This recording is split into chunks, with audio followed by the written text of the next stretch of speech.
Along eastern California, the land rises almost abruptly.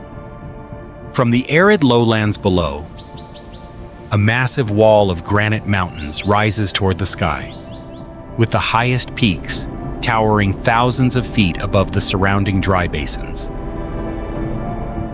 This is the Eastern Sierra. Here, the landscape changes dramatically over a short distance. From arid terrain at the foot of the mountains to high, snow-covered peaks. And the higher you climb, the faster the landscape seems to change.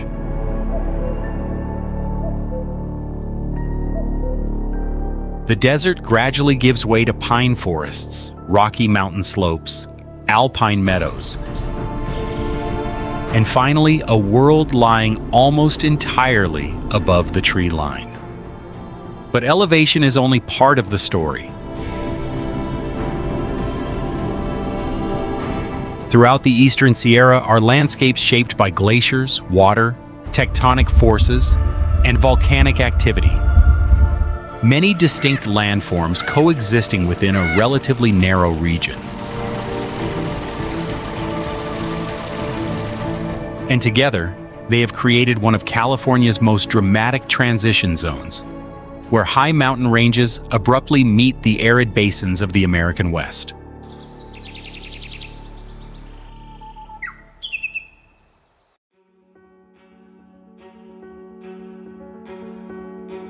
Amid the dry region east of the Sierra Nevada, Mono Lake spreads out like a sea with no water flowing out of it. The lake covers about 65 square miles and has existed for more than 1 million years, placing it among the oldest lakes in North America. Water leaves only through evaporation, allowing salt and minerals to accumulate over time.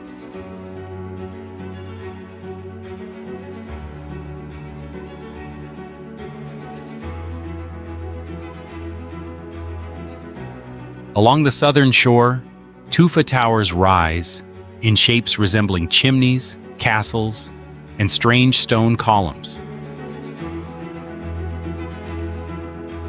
They form when calcium-rich fresh water from underground springs meets the lake's carbonate-rich water, causing limestone to precipitate. Some towers reach about 30 feet high, creating a skyline that seems almost otherworldly.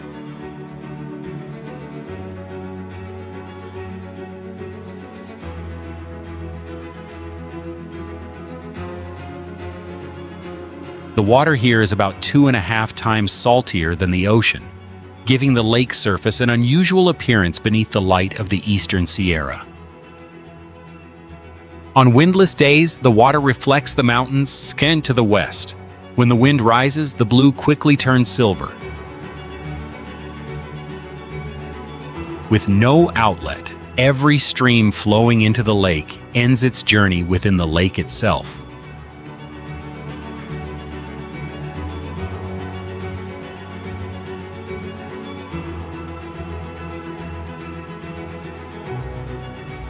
In the middle of the lake are also traces of a surprisingly young volcanic system. The two large islands formed less than 2,000 years ago, while lava on northern Pauha is only about 250 years old.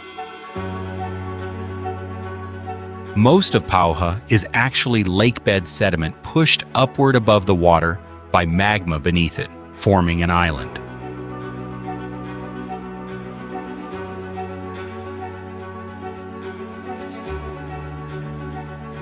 Mono Lake resembles a world still unfinished, where rock grows from water, salt accumulates, and magma once lifted the lake bed into an island.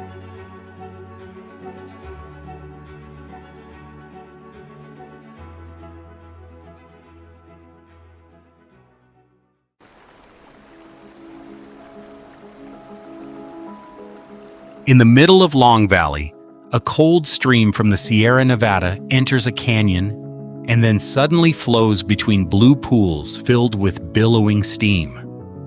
This is Hot Creek, where boiling water rises directly into a stream fed by snowmelt. At this elevation, the hot pools can reach a boiling point of about 199 degrees Fahrenheit.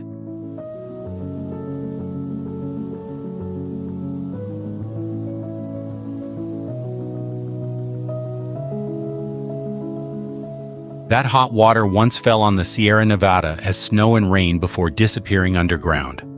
It seeps several miles deep, encounters layers of hot rock, and can reach temperatures of at least 428 degrees Fahrenheit. The water then travels underground through Long Valley, finding its way back to the surface through faults and fractures at Hot Creek.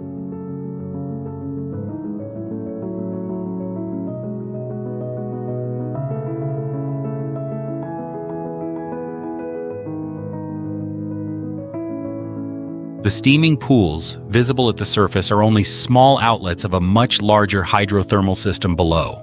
Hot Creek Gorge alone can receive about 200 to 300 liters of hot water per second from fractures in the rock. At that rate, more than 10,000 liters of thermal water can enter the stream in just 1 minute.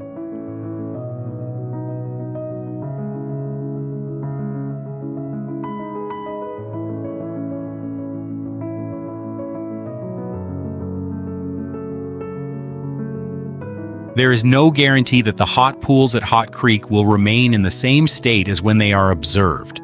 Temperature and flow can change rapidly, new vents can appear, and intense boiling episodes can sometimes begin with almost no warning. One hot pool even formed directly beneath the location of an old protective fence.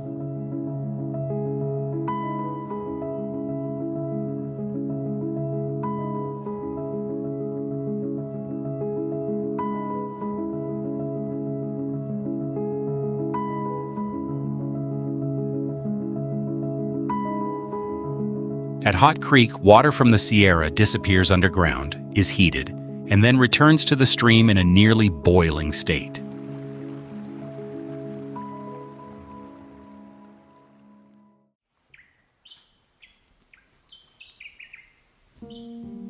Just north of Crowley Lake, the eastern slope of the Sierra Nevada opens into McGee Creek Canyon, a narrow gorge running deep into the high mountains.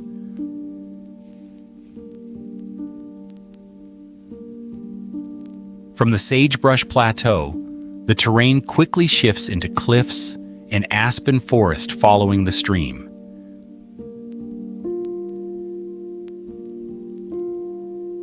As the snow retreats, the sagebrush slopes quickly fill with patches of wildflowers.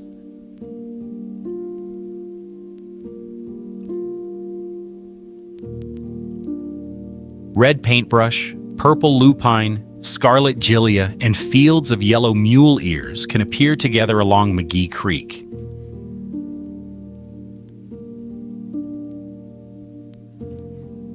Because elevation changes continuously, the flowering season also shifts from the lower areas toward higher meadows, almost following the retreating snow line.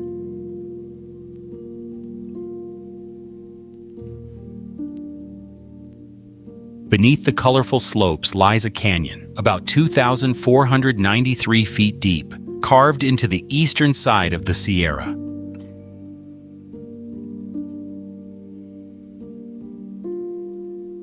The large elevation difference between the canyon floor and the high country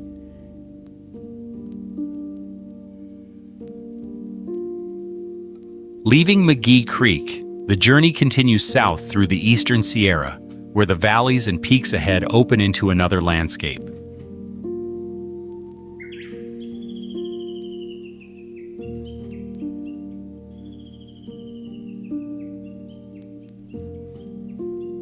East of the Sierra Nevada, Owens River Gorge appears like a giant cut through the nearly flat surface of the volcanic tableland.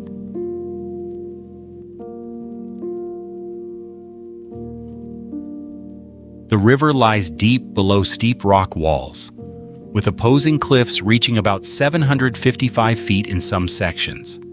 From the canyon rim, the water far below appears only as a narrow ribbon winding through the rock.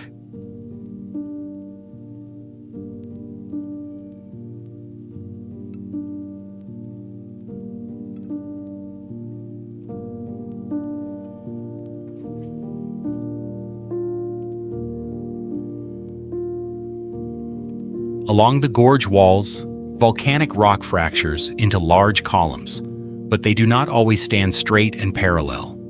In some places, the columns change direction, tilt outward, or radiate almost in a circle, around points that cooled differently. These patterns turn the canyon into a three-dimensional cross-section of rock contracting as it loses heat.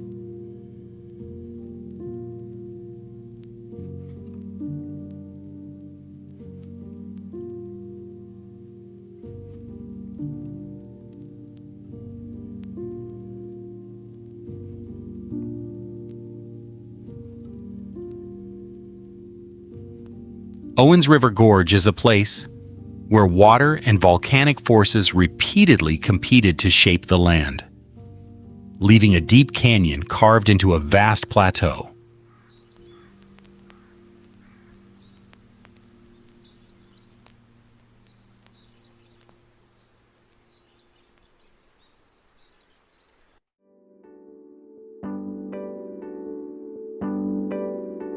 At the far northern end of Mono County, Topaz Lake spreads across the California-Nevada border, between Antelope Valley and the dry slopes east of the Sierra Nevada.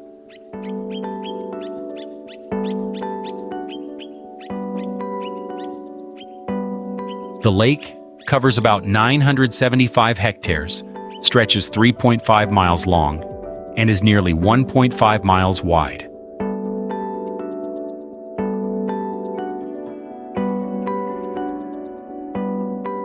Amid land covered with low shrubs, the blue of the lake stands out against the dry, brown mountains.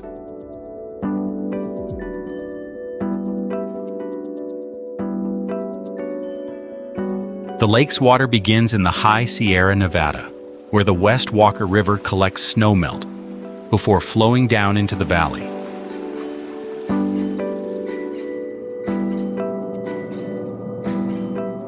Since 1922, part of the river has been diverted into Topaz Lake to store water for irrigation.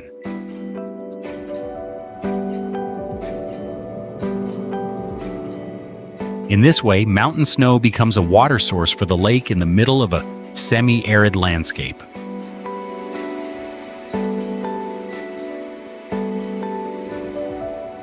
Topaz Lake reaches a maximum depth of about 92 feet and is known for its abundant fish population in the region.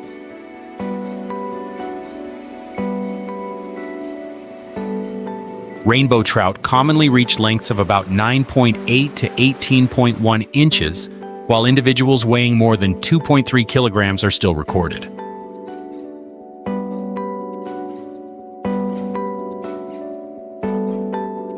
Along the rocky shores, smallmouth bass provide a different fishing environment from the deeper waters.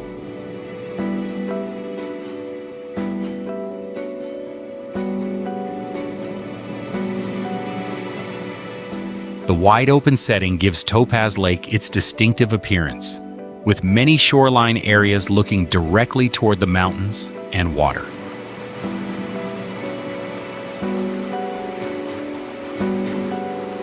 Small boats appear on the lake, while the surrounding dry slopes have almost no large trees to block the view. When the wind is calm, the mountain ranges are clearly reflected on the blue water.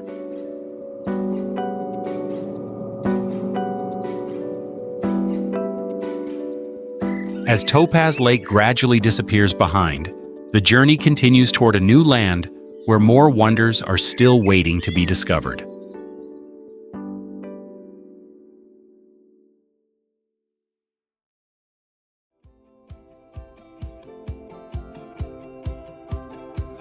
Mazorca Canyon lies east of Owens Valley, where the slopes of the Inyo Mountains open onto a landscape of ancient rock.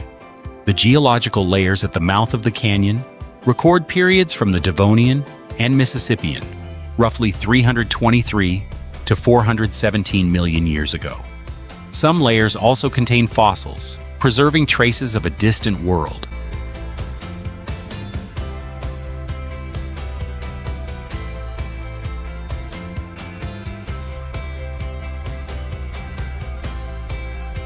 Deeper into the canyon, metamorphic rock layers emerge as sharply winding patterns across the mountain slopes.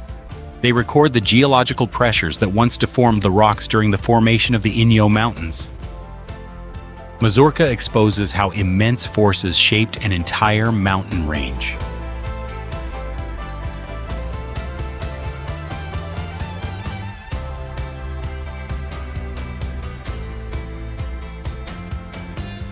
When spring returns, the canyon floor changes color as vegetation spreads across the alluvial fans. Yellow desert sunflowers, gold fields, and purple gilia stand out against the pale ground, while biological soil crusts made up of lichens and algae cover many areas of land, a fragile living world amid the desert.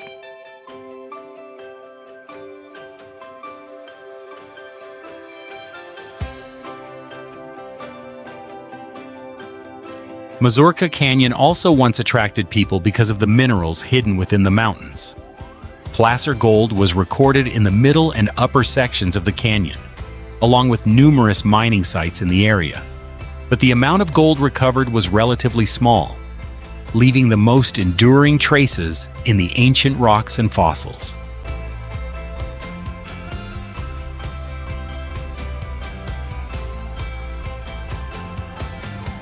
Amid the Inyo Mountains, Mazurka Canyon preserves an ancient geological chapter where rocks, fossils, and wildflowers all appear together in the desert.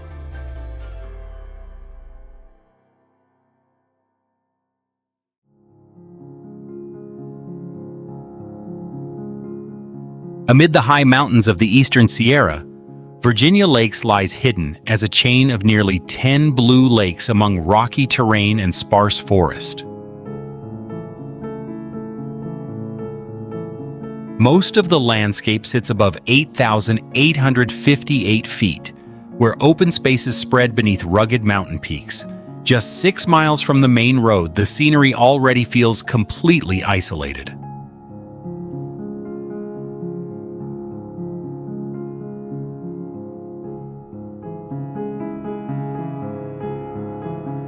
Three lakes can be reached by car, but trails also lead visitors to many bodies of water deeper in the mountains.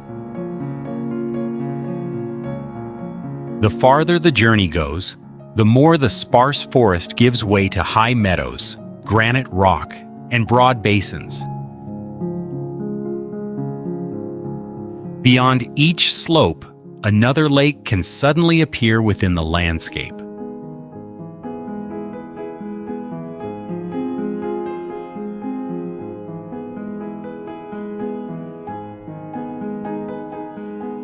Autumn usually reaches the lake region from mid to late September, much earlier than in many lower areas of Mono County. Aspen groves turn yellow and orange, standing out beside the blue water and cool gray mountain slopes.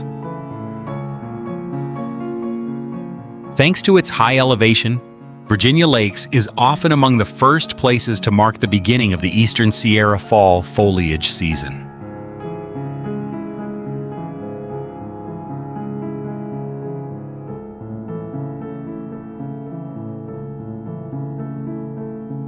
Within just a few miles, Virginia Lakes takes visitors from golden forests to a succession of blue lakes beneath the Sierra Peaks.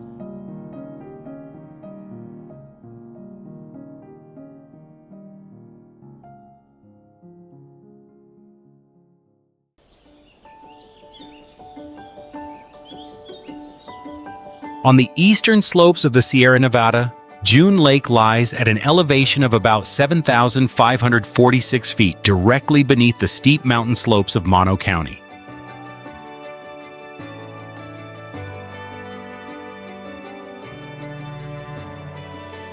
The natural lake covers about 320 acres and stretches nearly 1.5 miles.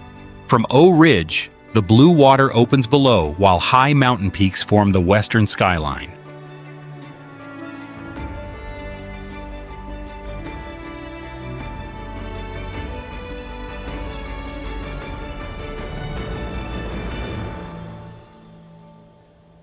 Much of the landscape around the lake bears the marks of glaciers that once covered the Sierra Nevada.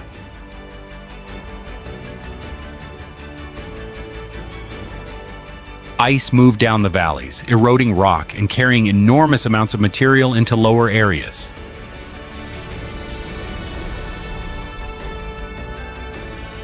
As the climate warmed and the ice retreated, depressions in the terrain and the remaining sediments helped shape the lake system seen today.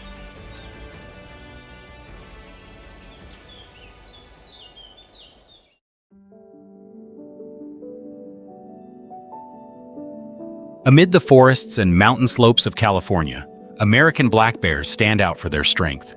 Yet they can climb trees surprisingly fast. Their powerful claws help them grip tree trunks, while their sense of smell can detect food sources from more than 1.9 miles away. Despite the name black bear, their fur can actually be black, brown, or cinnamon colored.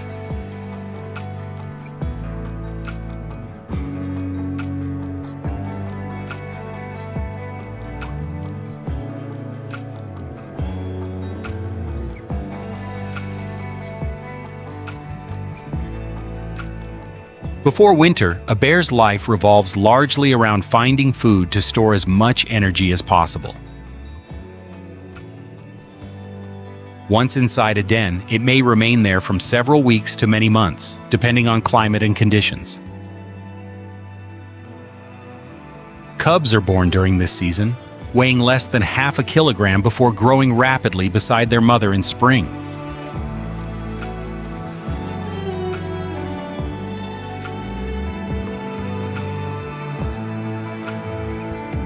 Hidden in the mountains is the mountain lion, a hunter that rarely reveals its presence to humans. Its powerful hind legs allow it to leap about 18 feet high and more than 39 feet forward in a single jump. It cannot roar like an African lion, but it can growl, hiss, howl, and purr.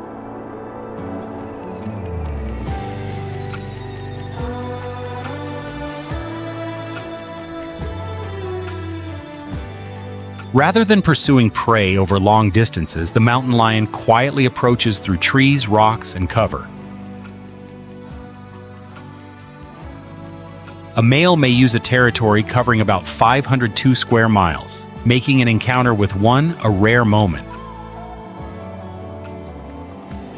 Most of the time, this large cat lives alone and is active after dark.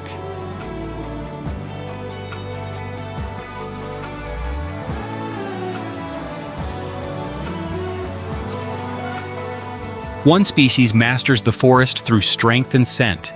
The other dominates the darkness through silence and long leaps.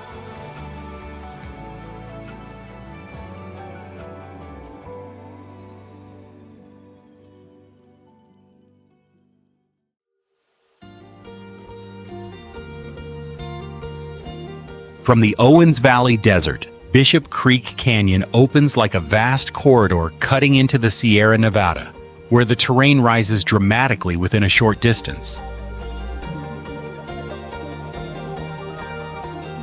The dry, lower slopes quickly give way to pine forest, granite, and high mountain peaks.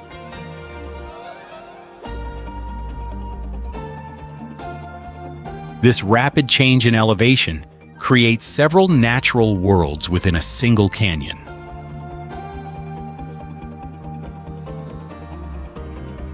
Bishop Creek Canyon divides into three major basins, and each branch leads to a lake above 8,858 feet: North Lake, Lake Sabrina, and South Lake.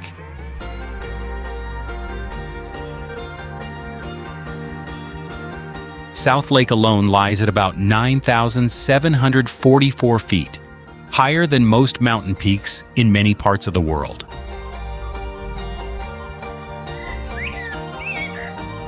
From here, the Sierra Cliffs continue rising behind the lake.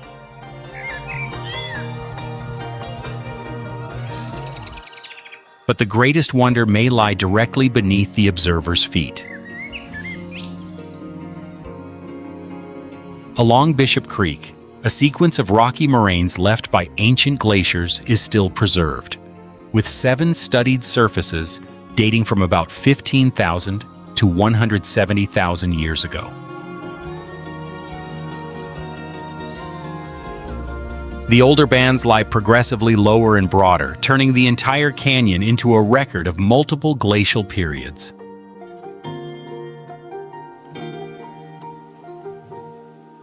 Then in autumn, Bishop Creek undergoes a completely different transformation.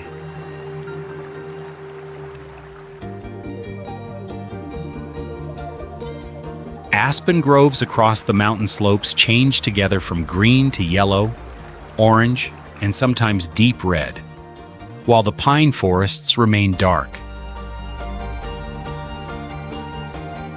At South Lake, bands of brilliant foliage lie directly beneath gray granite cliffs, creating one of the most striking color contrasts in the Eastern Sierra.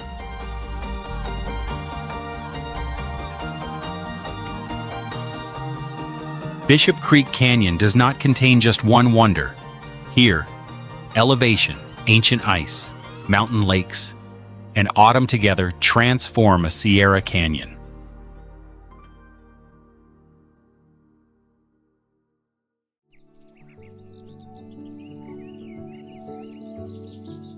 In the high country of the Sierra Nevada lives a mammal so rare that years can pass without a single direct sighting. The Sierra Nevada red fox now numbers only about 18 to 39 individuals in the population here. They live mainly above 8,858 feet, where winters are long and snow is deep.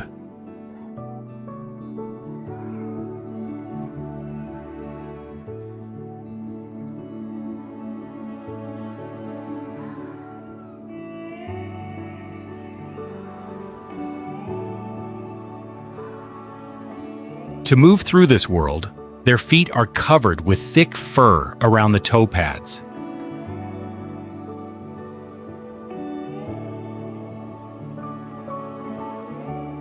The fur acts almost like snowshoes, helping distribute body weight and allowing movement across soft surfaces, while the dense winter coat retains heat.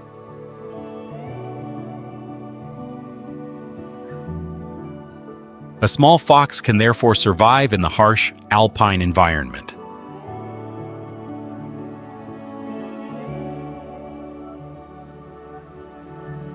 Down in lower forests and shrublands, the gray fox does something almost opposite to what people expect from members of the dog family. It climbs trees. Curved claws allow it to grip sloping trunks, climb onto low branches, and find resting places above the ground. Among fox species, such a well-developed ability to climb trees is a distinctive feature of the gray fox.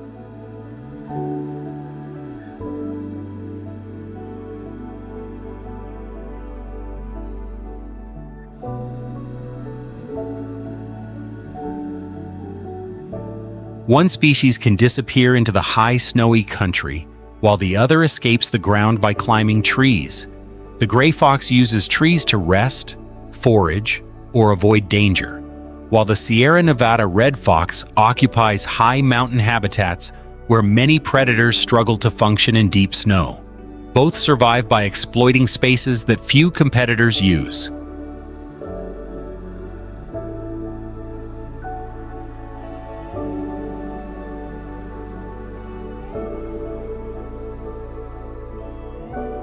In the Sierra Nevada, these two fox species show that survival depends not only on speed, but also on finding places where competitors have difficulty following.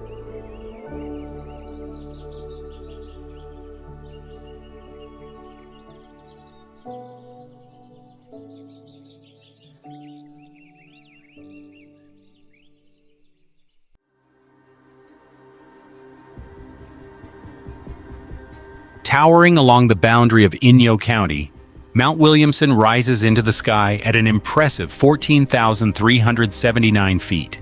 It is the second highest mountain in the Sierra Nevada, surpassed only by the legendary Mount Whitney. This enormous granite formation creates a natural wall stretching across the entire Owens Valley.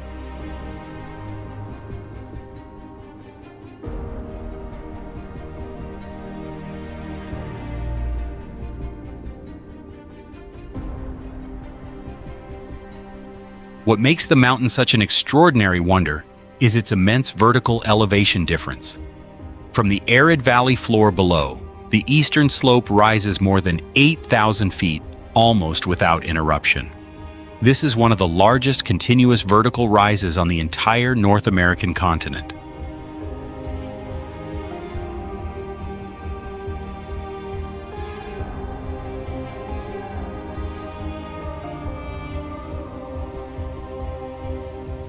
Ancient ice ages carved the granite mass into a maze of sheer cliffs and treacherous gorges. Sharp rock pillars and permanently frozen lakes lie hidden deep within the dark mountain hollows. Millions of years of harsh geological forces transform the summit into a mysterious and isolated natural fortress.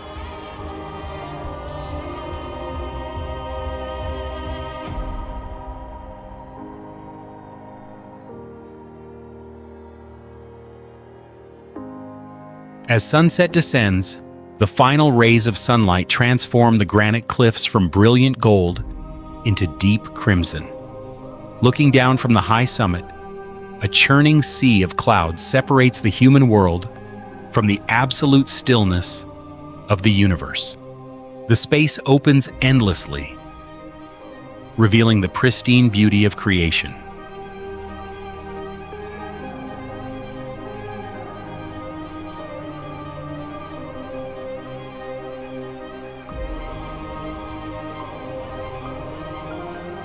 Like an immortal monument, Mount Williamson continues to defy time and shape the majestic beauty of this legendary land.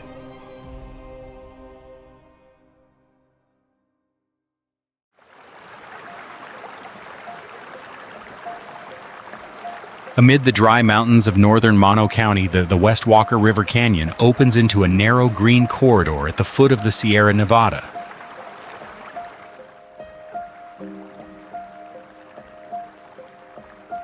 The river flows about 10 miles from Sonora Junction, through the canyon, before opening into Antelope Valley.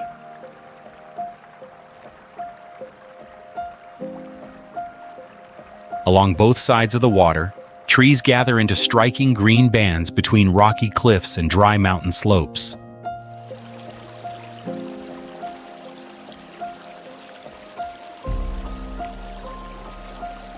The water of the West Walker comes from snow, accumulated on the high peaks of the Sierra Nevada, and then melting seasonally.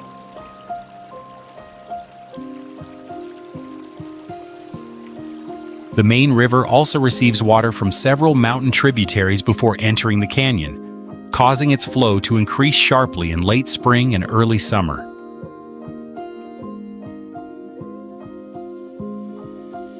Amid the semi-arid landscape, the river maintains a ribbon of cold water running along the base of the mountains.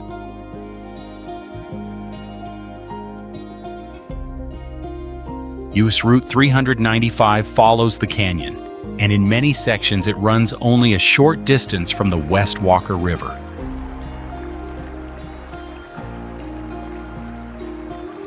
The road bends continuously between rocky slopes, while below, sections of the river change direction with the terrain.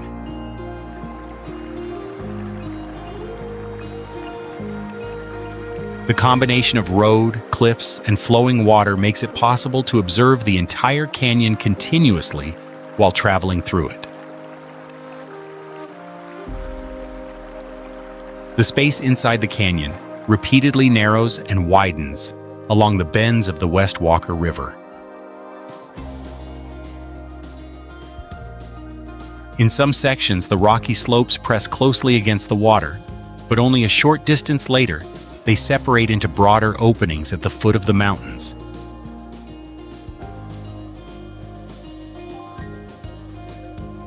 This constant change creates a sequence of different views along the entire length of the canyon.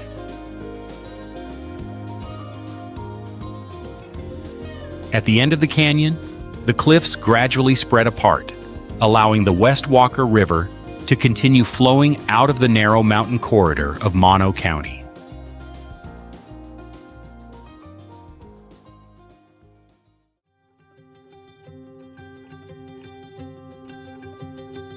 In the high mountain lakes of the Sierra Nevada, The Sierra Nevada yellow-legged frog survives in harsh, freezing conditions. Its yellow skin with black spots secretes a substance with a pungent garlic-like odor that helps deter predators. When winter covers the lakes with ice, they shelter underwater and enter a dormant state lasting for many months.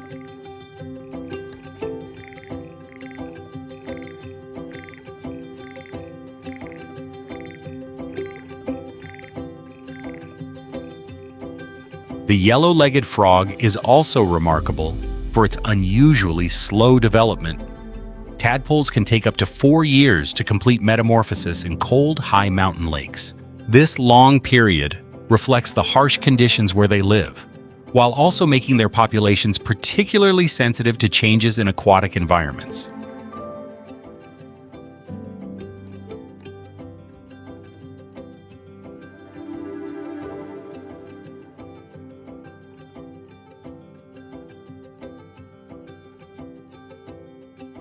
In lower and drier regions, the western toad has a different defense strategy. Large glands behind its eyes secrete toxins that cause many predators to keep their distance. A bright stripe runs along its back, standing out against its rough body, while its ability to live in many environments allows the species to range widely across western North America.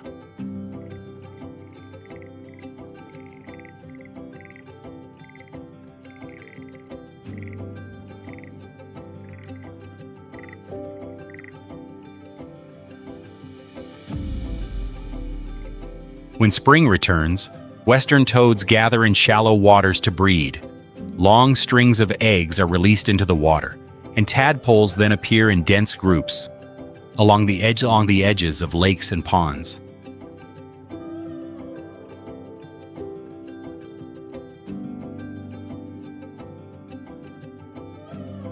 In a short time, a quiet body of water can become a gathering place for thousands of young individuals.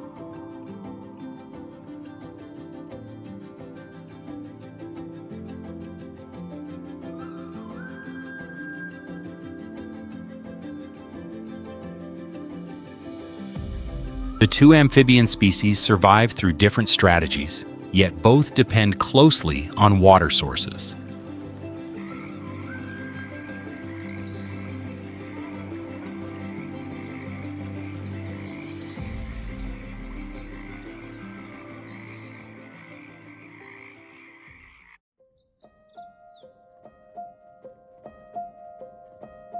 About 10 miles south of Mammoth Lakes, the slopes of the eastern Sierra close in around Convict Lake, a blue lake lying beneath steep cliffs.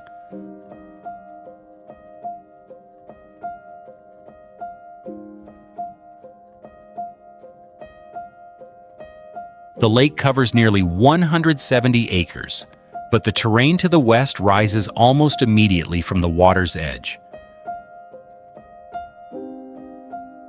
Mount Morrison reaches 12,241 feet, forming a massive wall behind the lake. Beneath the surface is a basin reaching about 141 feet deep, considerable for a mountain lake of this size.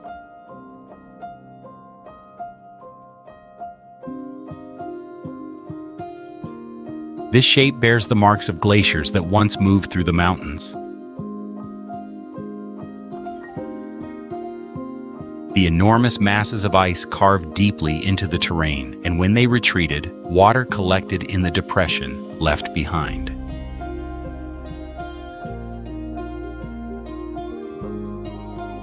The cliffs surrounding the lake look very different from the light-colored granite commonly seen across much of the Sierra Nevada. Here, alternating light and dark metamorphic rock layers run across Mount Morrison, making the mountainside appear stacked in multiple bands. The Convict Lake Formation alone consists of about 1,509 feet of rock, preserving an ancient chapter of the region's geology.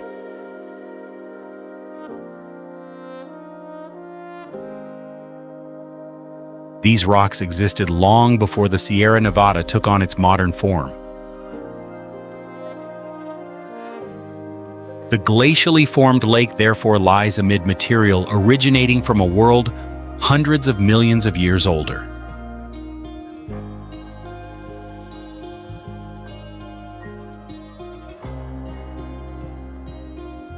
From rocks hundreds of millions of years old to a lake basin carved deep by glaciers, Convict Lake brings multiple chapters of geology together within a small landscape.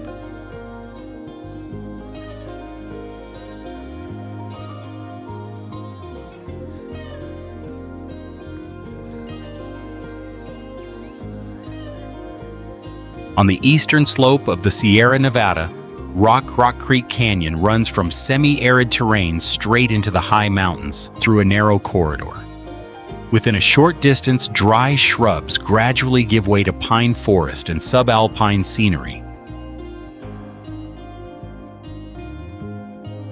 In the upper section, the terrain suddenly opens into a valley with a series of alpine lakes lying close together beneath peaks approaching 13,123 feet. The bodies of water follow one another between meadows, streams, and bare granite outcrops. The rapid elevation change also turns the canyon into a clear cross-section through several vegetation zones of the Sierra Nevada.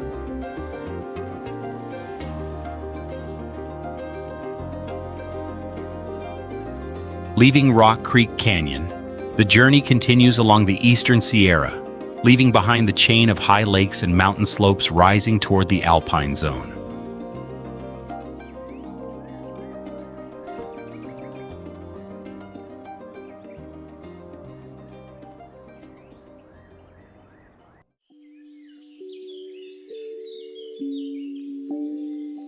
Across the sagebrush flats and dry mountain slopes of the eastern Sierra, coyotes are often recognized by their howls before they are seen. They possess one of the most diverse vocal systems among North American mammals, ranging from long howls and barks to sequences of short yips. An adult typically weighs about 11 to 16 kilograms.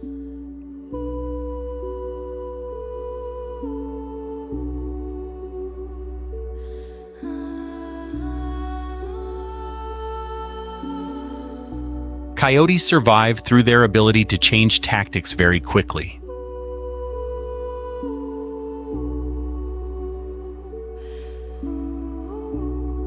They can hunt alone, travel in pairs, or coordinate in family groups. When accelerating, they can reach nearly 40 miles per hour. Their diet is also unusually broad, ranging from mice, rabbits, birds, and reptiles to insects, fruit, and carrion.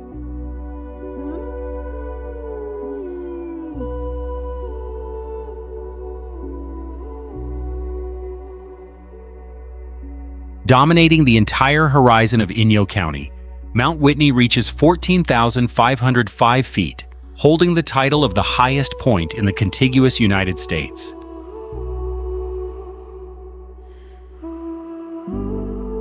This enormous monolithic granite giant defines the rugged character of the Sierra Nevada. The mountain's immense stature creates a natural wall, separating two completely opposing climate zones.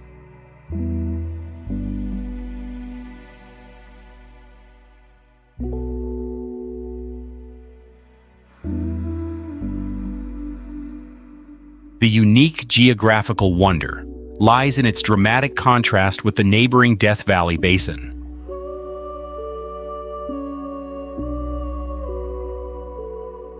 In less than 100 miles, the terrain changes from a basin far below sea level to a snow-covered mountain summit.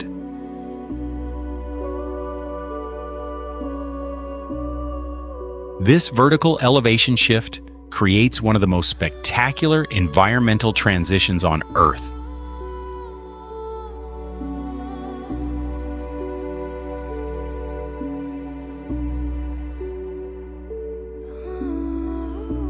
Silent amid the endless flow of space, Mount Whitney remains a legendary summit, a testament to the immense power of creation.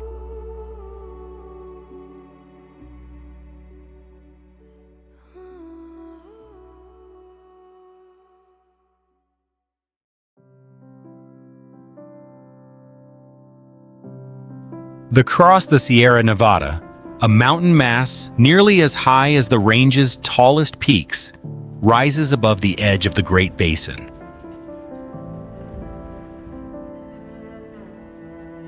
White Mountain Peak reaches 14,252 feet, making it the third highest peak in California.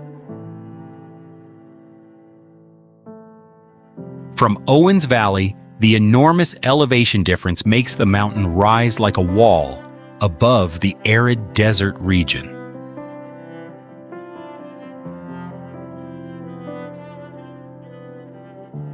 But the surprising thing is that White Mountain does not end in a single sharp summit.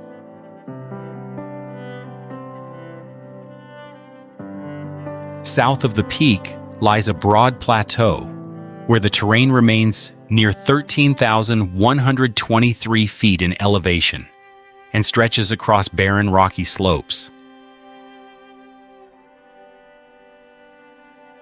Instead of a single mountaintop, the area resembles an entire alpine world lifted into the sky.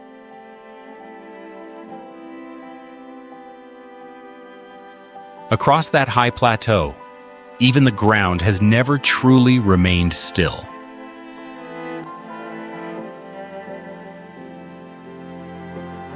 Repeated freeze and thaw cycles continually move soil and rock, creating frost polygons and clearly defined bands of material.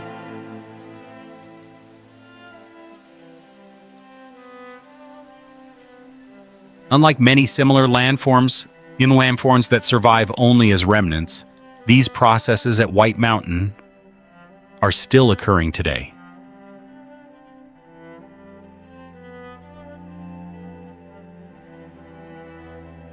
Remarkably, life still covers an environment that is cold, dry, windy, and characterized by very shallow soil. The summit region of the White Mountains contains the largest continuous alpine grassland in California and the Great Basin. Low-growing plant communities survive across this plateau, adapted to a short growing season and conditions near the limits of life.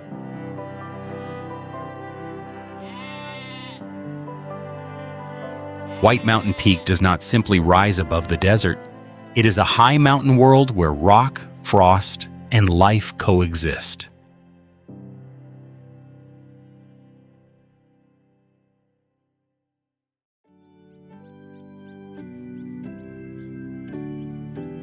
Across the dry meadows and open lands of the eastern Sierra, the American badger is one of the most powerful diggers.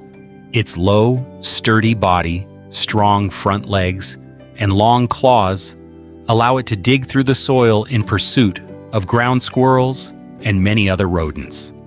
An adult can grow nearly 30 inches long and weigh about 7 to 9 kilograms.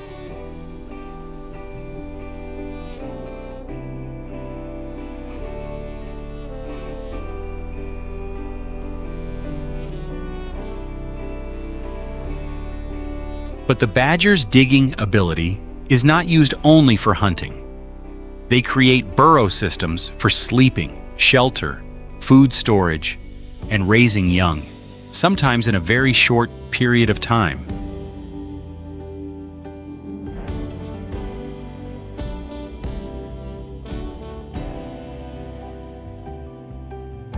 When threatened, a badger can quickly dig deeper into the ground, turning the earth beneath it into an effective defense.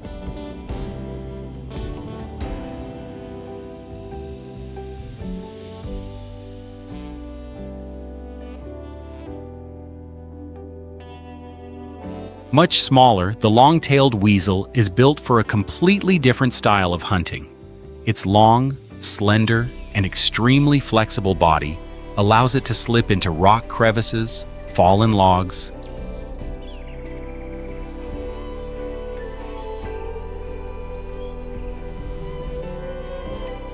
and even rodent tunnels. Mice, pocket gophers, ground squirrels, and even rabbits can all become its prey.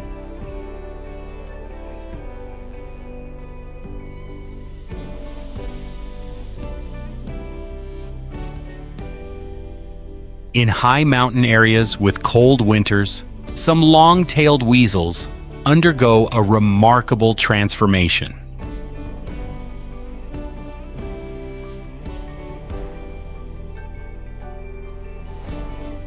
Their brown coat can turn white when winter arrives, allowing the body to nearly disappear against the snow, while the tip of the tail remains dark. They continue hunting throughout the winter instead of hibernating.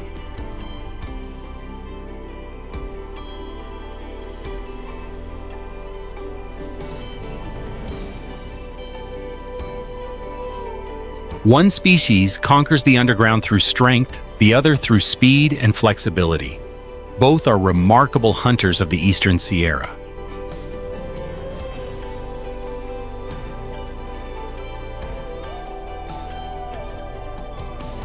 On the eastern slope of the Sierra Nevada, Alabama Hills stretches beneath Mount Whitney like a vast sea of rock. Smooth, rounded Monzo granite boulders were shaped by weathering over tens of millions of years. Water seeped into cracks, gradually peeling the rock apart while erosion wore away the soil covering above.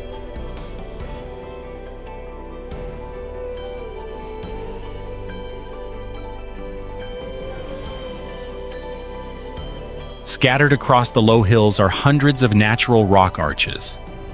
Mobius Arch is the most famous, forming a curved stone frame through which Mount Whitney appears in the distance.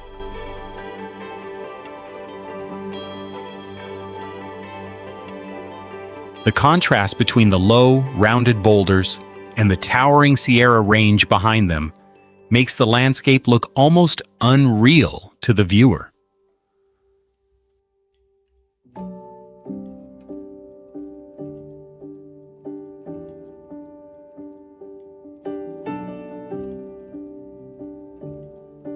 The name Alabama Hills appeared during the American Civil War, when Southern supporters named the landmark after the warship CSS Alabama.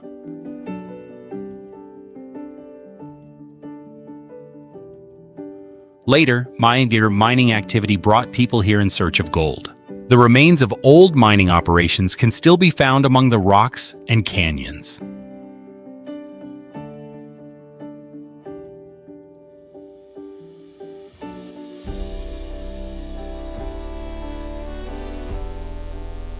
By the 20th century, Alabama Hills had taken on another role. The arid terrain and bizarre rock arches turned the area around Movie Flat into a natural film set. Hundreds of films and television programs have used the landscape as a backdrop for the American West and distant worlds.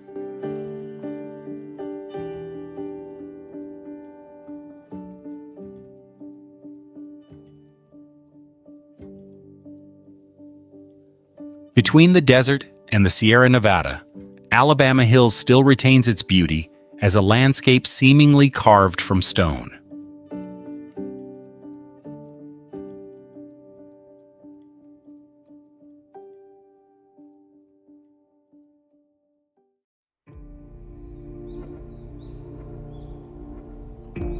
Crowley Lake spreads across Long Valley, its blue water lying beneath the snow-covered wall of the Sierra Nevada to the west.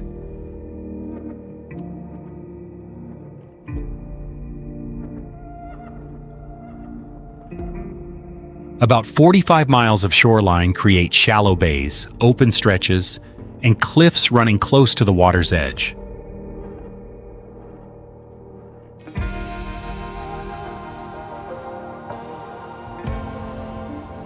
From the dry highlands, the appearance of such a broad lake creates an almost immediate contrast.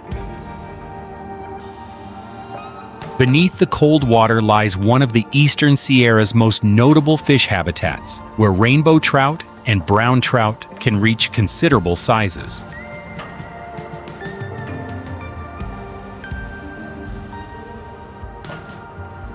Some individuals leave the deeper water and swim seasonally into the upper Owens River to spawn. That movement connects a broad lake with the network of rivers and streams flowing down from the Sierra Nevada. When winter descends on the mountains, the open water attracts many species of waterfowl and predators from above.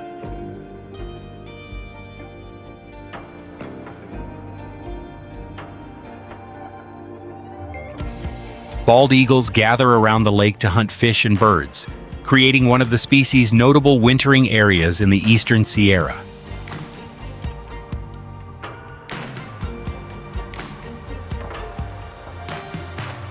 Tree trunks and high cliffs around the shoreline become natural observation points.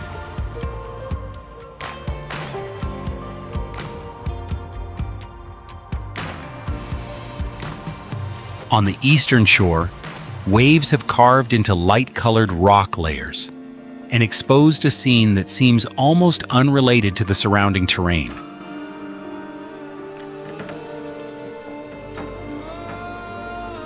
Thousands of rock columns appear beneath the cliffs, many standing several feet high, arranged in rows or forming unusual arches.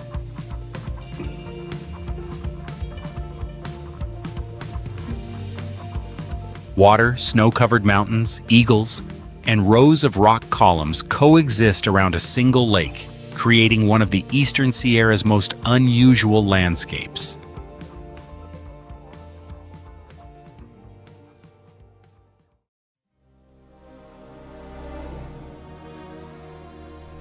Located east of the Sierra Nevada, Slinkard Valley is a narrow north-south valley running through the faulted terrain of Mono County.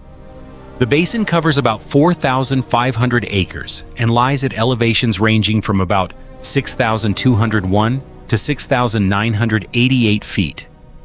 A faulted rocky ridge separates it from Antelope Valley, creating a distinctly isolated character amid the dry mountains of eastern California.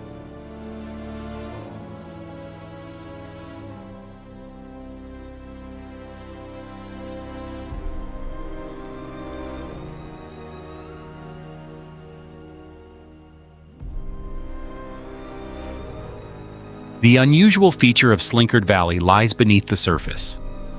Alluvial sediments form an aquifer with an estimated storage capacity of about 72,000 acre-feet at depths ranging from 10 to 98 feet. Slinkard Creek runs along the eastern side, receiving water from springs on the Sierra Nevada slopes before flowing toward the West Walker River, sustaining the valley within the dry region.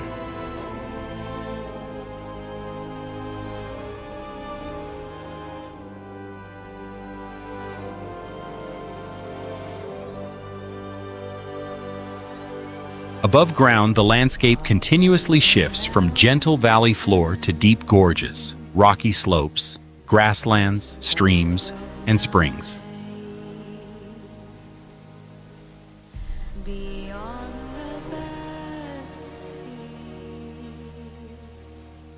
The entire Slinkard Little Antelope area covers about 11,700 acres, with patches of pine and aspen scattered among shrublands.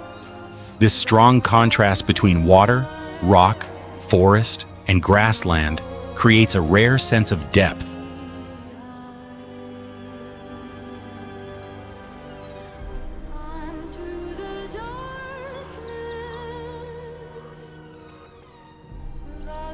But Slinkard Valley also bears traces of human activity.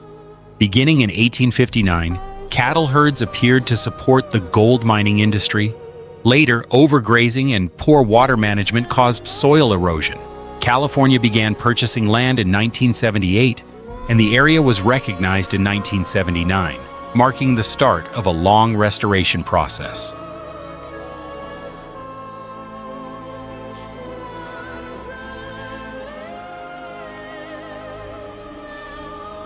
Today, Slinkard Valley stands out for its faulted terrain, deeply hidden water resources, and a damaged landscape that is gradually recovering.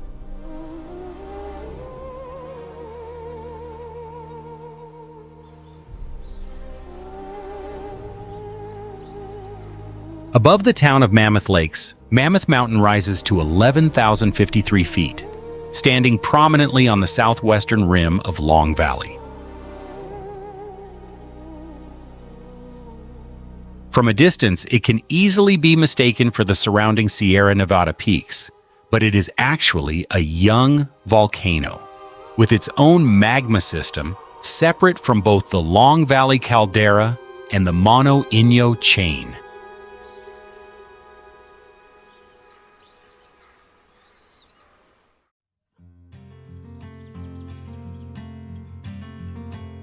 Just north of Bishop, the volcanic tableland spreads across Owens Valley as a vast elevated landscape, with the snow-covered Sierra Nevada rising to the west. From a distance, its surface is so flat that it almost resembles a giant table. But along deeply cut edges, the exposed volcanic rock can be more than 328 feet thick.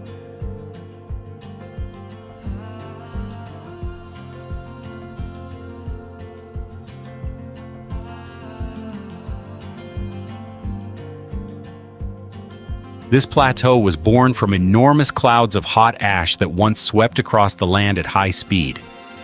Ash and pumice blanketed the terrain, and the heat trapped within gradually welded them together into the Bishop Tuff.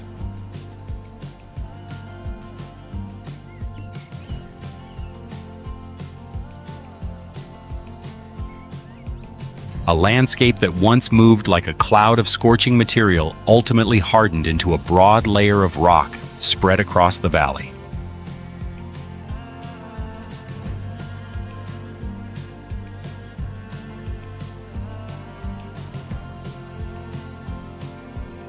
That flatness is broken by hundreds of fault lines running across the ground.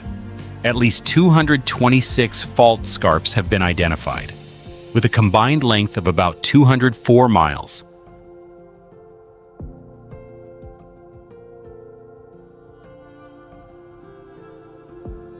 Some create elevation differences of up to 459 feet. From above, they appear like long cuts dividing the plateau into multiple blocks.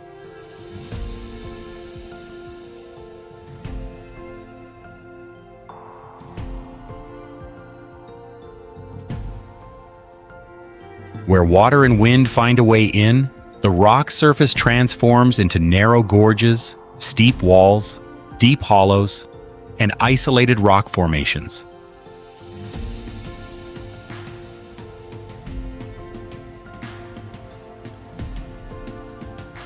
Harder sections remain longer, while softer material is gradually carved away from around them. As a result, the same plateau can shift from flat ground to a rock maze within a short distance.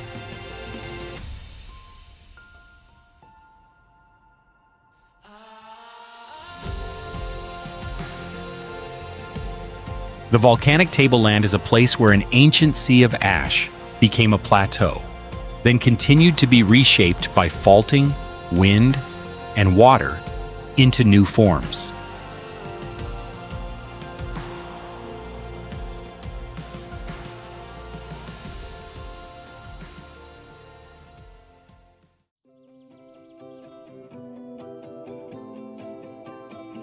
About 8.1 miles northwest of Bishop, Pleasant Valley Reservoir lies exactly where the Owens River leaves the rock walls of the gorge and enters the broad Owens Valley.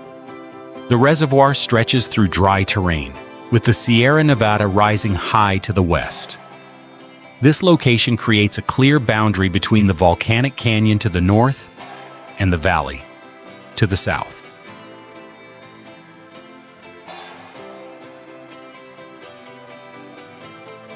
The water covers about 1,700 acres, but the reservoir's average depth is only about 20 feet.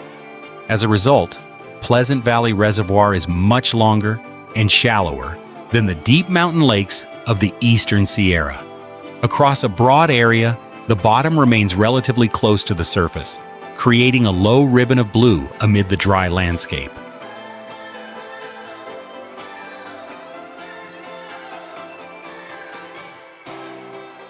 The water reaches this point after a journey with a remarkable elevation drop. From the Long Valley area, the water descends about 1,608 feet before reaching Pleasant Valley. and much of that difference is harnessed through 3 hydroelectric power plants.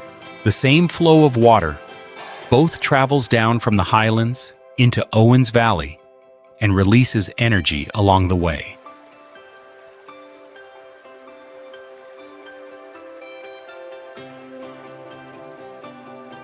Immediately below the reservoir, the Owens River changes shape almost completely.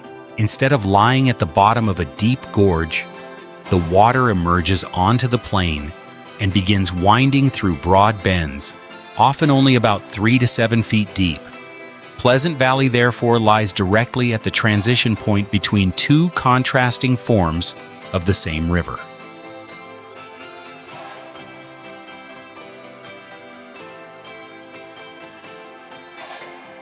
Pleasant Valley Reservoir stands out precisely because of that transition, a place where water descends from the high mountains, settles briefly, and then opens into Owens Valley.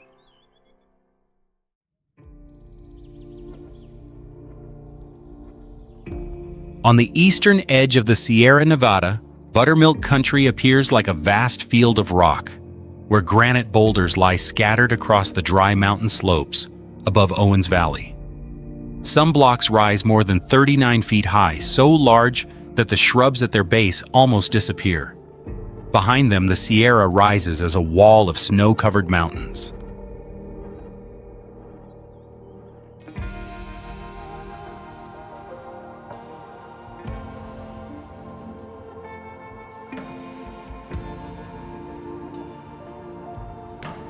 The strange thing is that these enormous rocks seem to sit isolated on gently sloping terrain.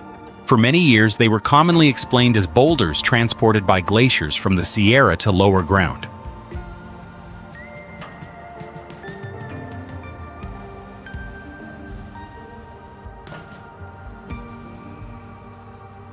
But recent geological research suggests another possibility. Many blocks may have rolled and slid down from the cliffs above, perhaps during major earthquakes.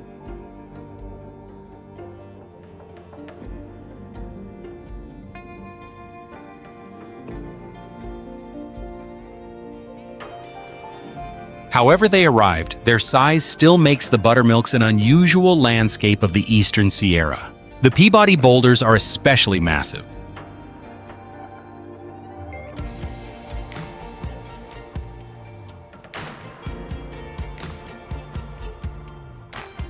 Before splitting along a fracture, the original block was estimated to be about 49 feet high, 66 feet wide, and 89 feet long. Amid the open terrain, those proportions seem almost unbelievable.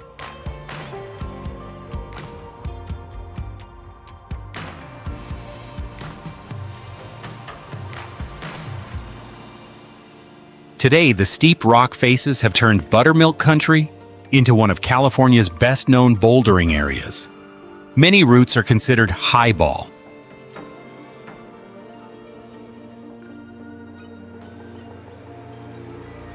where climbers quickly reach heights far beyond those of an ordinary fall. But even without climbers, the boulders still resemble natural monuments standing alone beneath the high peaks of the Sierra Nevada.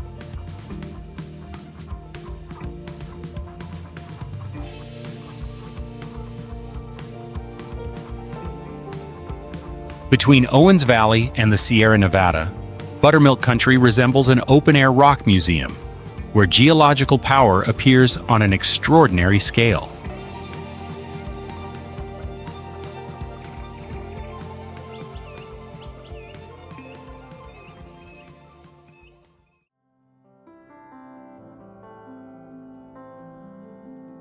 On mountain slopes that seem too harsh to support a forest, the White Mountains are home to some of the longest-lived organisms ever known.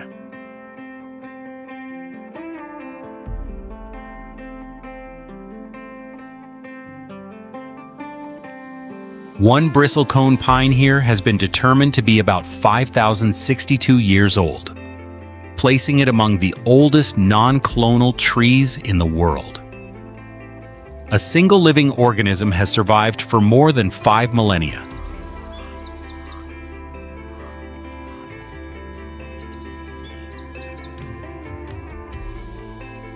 That longevity appears to come largely from the harshness itself. Bristlecone pines grow in nutrient-poor dolomite soils, where few other trees compete, pests are rare, and fires have difficulty spreading.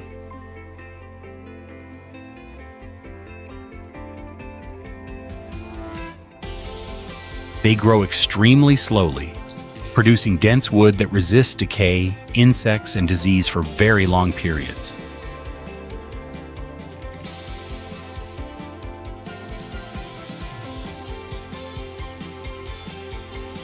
The oldest trees often look nothing like healthy trees in lower elevation forests.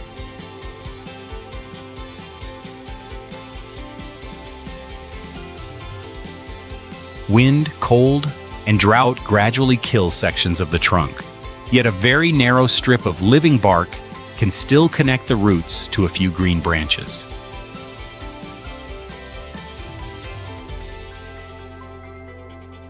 As a result, a twisted, bleached trunk that appears half dead can remain alive for thousands of years.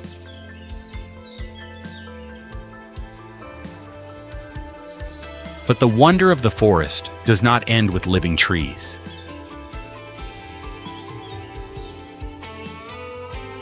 Dead wood can remain on the mountain slopes for thousands of years.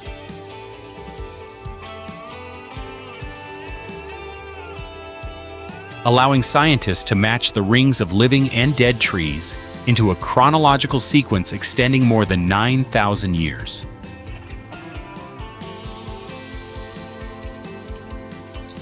Those thin rings preserve traces of temperature, drought, and ancient climate.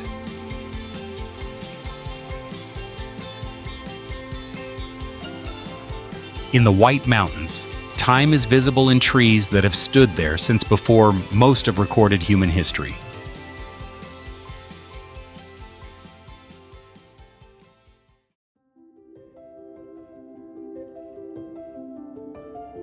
On the eastern slope of the Sierra Nevada, Big Pine Creek Canyon cuts deep into the high mountains like a natural corridor between steep rocky slopes. Within a relatively short distance, the landscape shifts from low, dry terrain to pine forest and cold, high mountain basins. The farther into the canyon, the more it narrows beneath enormous rock walls.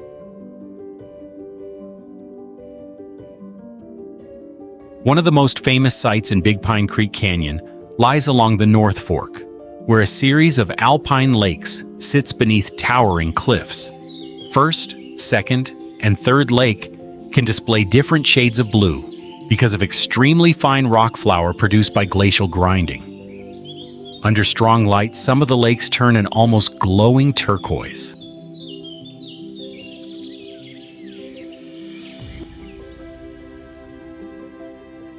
The deeper into the canyon, the clearer the glacial origin of the landscape becomes.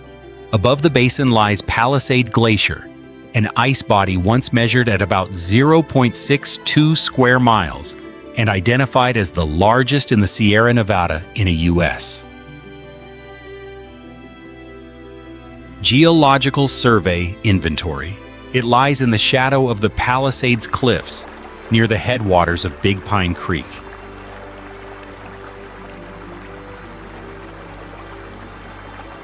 But the scale of Big Pine Creek Canyon becomes truly apparent only when the entire basin is viewed together. The stepped lakes, hanging valleys, and surrounding rock walls all lie within terrain once deeply carved by glaciers. Temple Crag stands out especially, with sharp rock ridges rising directly above Second Lake and Third Lake, creating a skyline that resembles a fortress.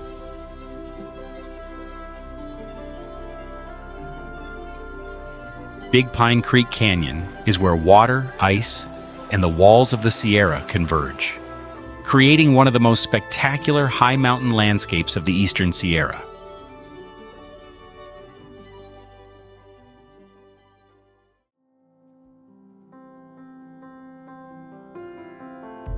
Dominating the highland skies, the golden eagle possesses a massive wingspan of more than 6.56 feet, giving it tremendous power. They take advantage of warm thermal currents rising from the cliffs to glide for hours without flapping their wings. Sharp talons, with an extraordinarily powerful grip, turn this apex predator into a deadly hunter of the mountains.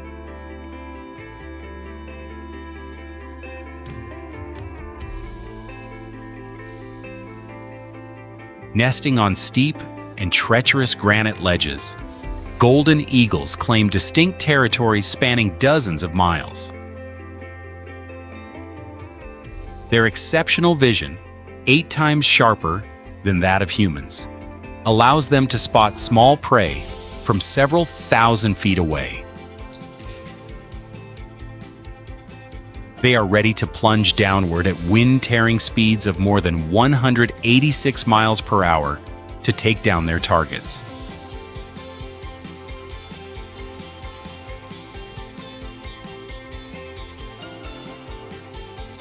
At lower elevations, the red-tailed hawk instead rules the edges of forests and sagebrush prairie.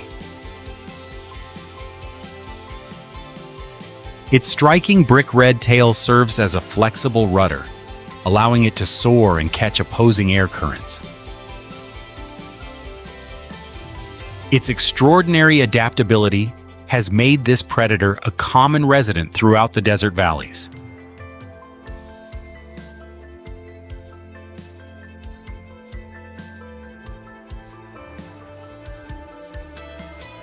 The hunting strategy of the red-tailed hawk relies on patience as it perches and watches from the tops of solitary pine trees. Broad wings allow it to hover in place in midair before diving down to catch mice and field rabbits.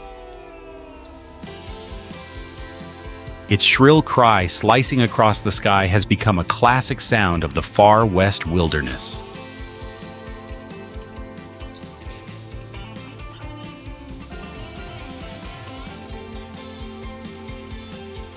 Sharing the open sky together, these two aerial warriors weave an immortal anthem of the wild mountain world.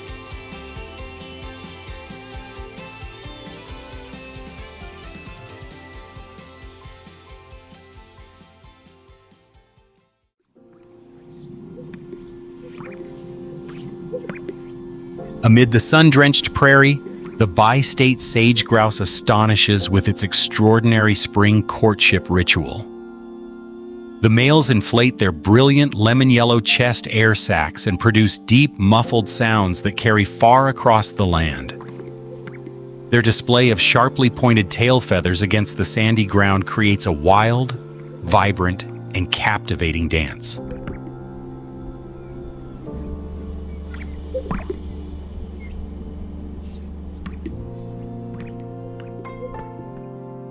This endemic population of sage grouse is closely tied to the harsh sagebrush vegetation. Each low shrub canopy provides their only food source through the winter and offers shelter from predators.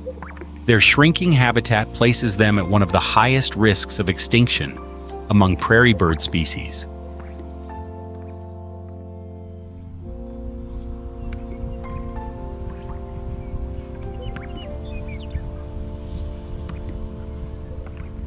In the high-elevation forests of steep slopes, the mountain quail instead chooses to live among dense stands of pine and oak shrubs.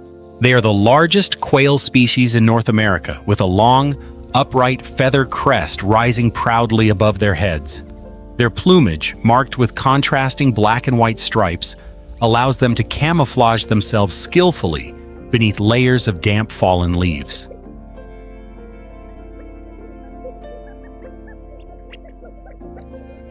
The mountain quail's seasonal migration behavior is highly unusual, as they travel entirely on foot rather than flying.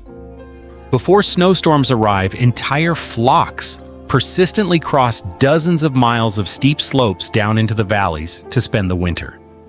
When spring arrives, they climb back toward the high mountain peaks to build nests and tirelessly continue their lineage.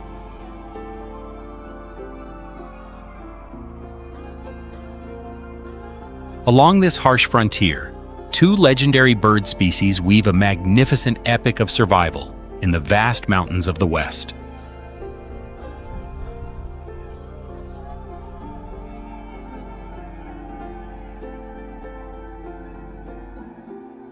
Leaving the wide-open lands east of the Sierra Nevada, Lundy Canyon gradually closes the landscape between two high mountain walls in Mono County. The road winds deep into the canyon, where aspen forests, meadows, and Mill Creek are wedged between steep rocky slopes. The farther in you go, the narrower the space becomes, and the more overwhelming the mountain scenery feels.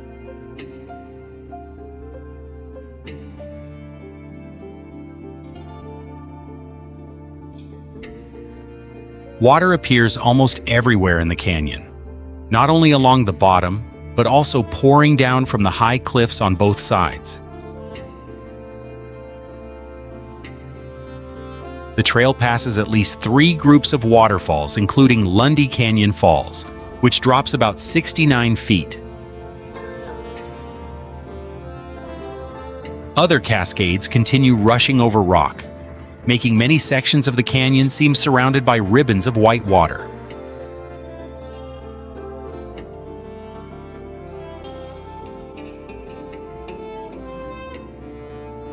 In Lundy Canyon, water does not simply flow through the landscape. It emerges from the mountain walls, threads through the meadows, and echoes throughout the rocky gorge.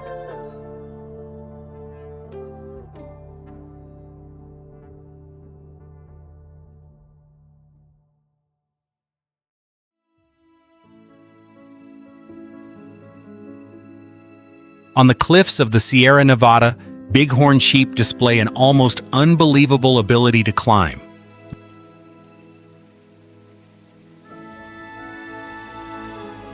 Their hooves have soft pads that provide grip like rock climbing shoes, allowing them to stand on ledges only about 5 centimeters wide.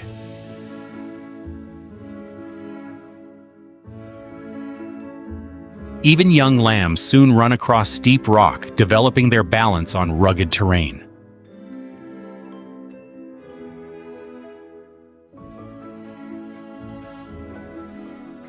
Most striking in the males are their massive curved horns, which continue growing throughout life and can carry many scars over the years.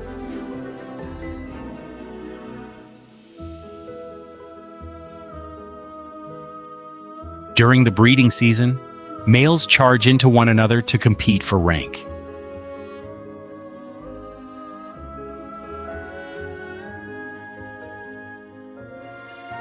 When two sets of horns collide head-on, the sound can resemble a gunshot and echo across the Rocky Mountains.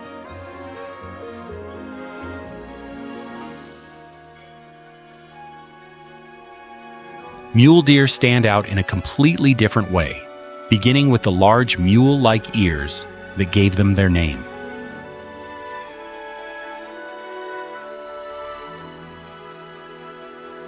Those ears pick up even very faint sounds, while their eyes remain alert to the surrounding environment.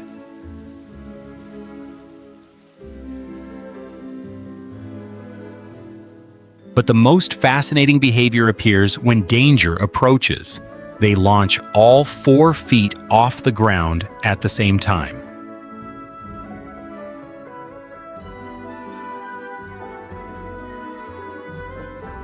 This type of movement is called stotting, creating a series of high bounds that look almost like a living spring.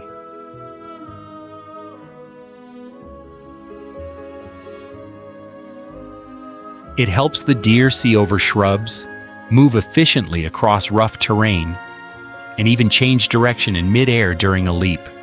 Each year, the male's antlers also fall off and then begin growing again for the next season.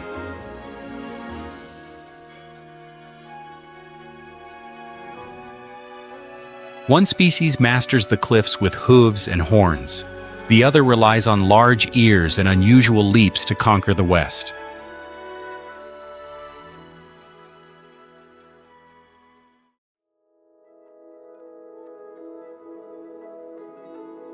At an elevation of about 7,201 feet, Leavitt Meadows stretches along the West Walker River, just east of the Sierra Nevada.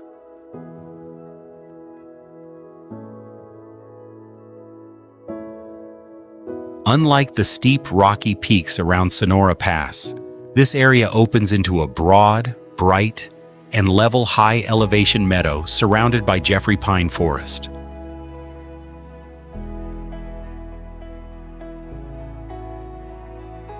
That contrast makes the valley feel like a vast pause amid the mountains.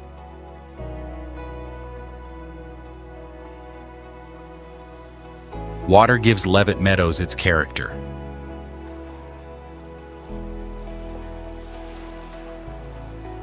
The West Walker River winds through the meadow before continuing down into the valleys east of the Sierra, while trails follow the water deep into lake-filled basins.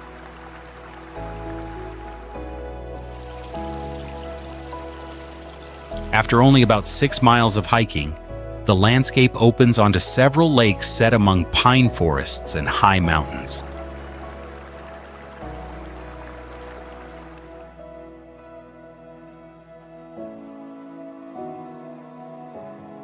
Near the valley, Leavitt Falls creates a dramatic transition as water plunges about 299 feet through rocky mountain terrain.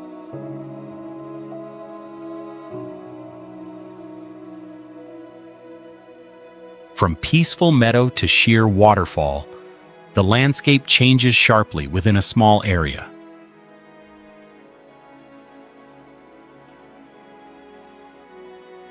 In spring and early summer, high country wildflowers add even more color to the scenery.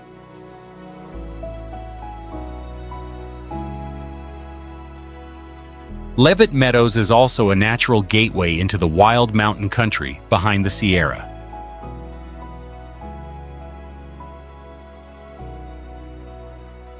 The trailhead here allows hikers and horseback riders to follow the West Walker River toward lake basins, while climbers use this route to reach Tower Peak.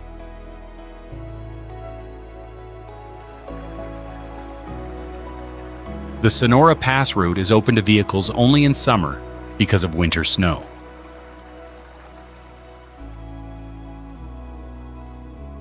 Leavitt Meadows is distinctive for its contrasts. Flat meadow, winding river, high waterfall, and rocky mountains all converge within the Sierra landscape.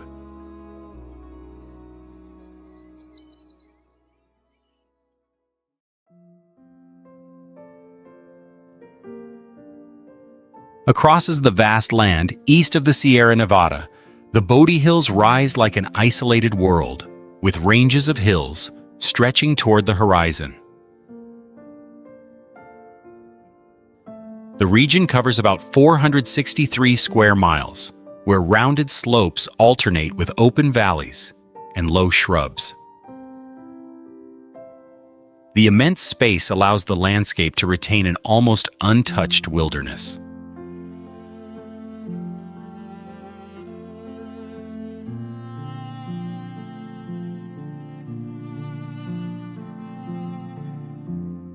These quiet hills were actually built by an ancient volcanic world. The Bodie Hills volcanic field covers more than 270 square miles and was active for about 9 million years.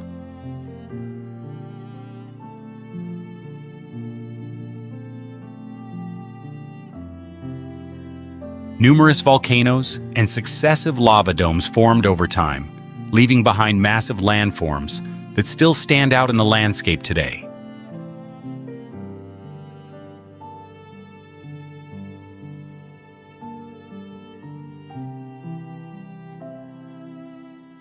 Hidden among the hills is Bodie, California's ghost town, preserved as a historic park. After the gold rush, the town grew rapidly. By 1879, its population had reached about 8,000 people, with nearly 2,000 structures. The old buildings are still maintained in a state of natural deterioration, making the scene appear frozen in the past.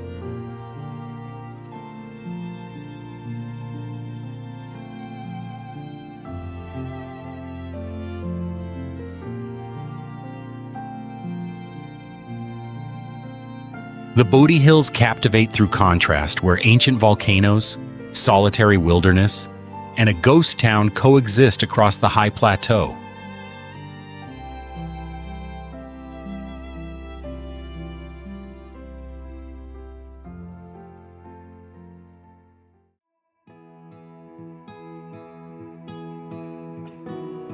East of the White Mountains, near the California-Nevada border, a broad basin lies isolated among dry mountain ranges. This is Deep Springs Valley, where the valley floor today is dominated by desert flats and a seasonal salt lake.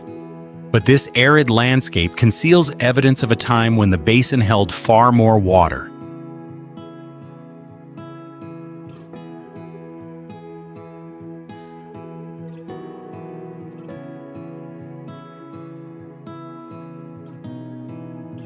The transformation continues into the present. Deep Springs Lake today is a seasonal salt lake with no outlet, receiving water from springs and mountain runoff before losing it mainly through evaporation.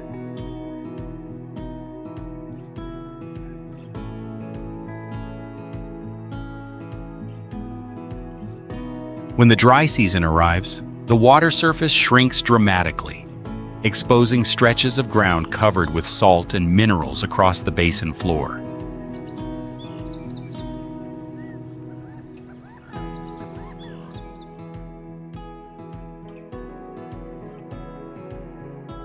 But the greatest surprise lies in the small patches of water that remain. The Deep Springs black toad exists only around the springs and marshes of the valley, with a natural range of only about 15 hectares. The entire world of an animal species is therefore confined to a small corner of this isolated valley.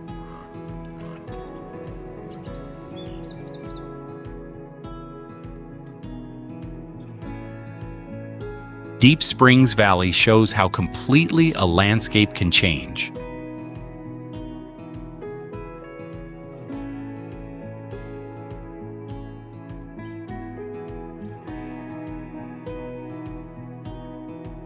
While a few small springs still preserve a unique form of life.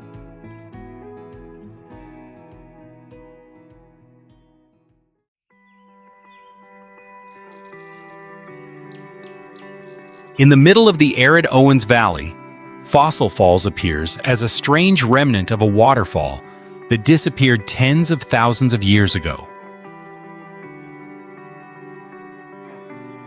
No water flows through it anymore.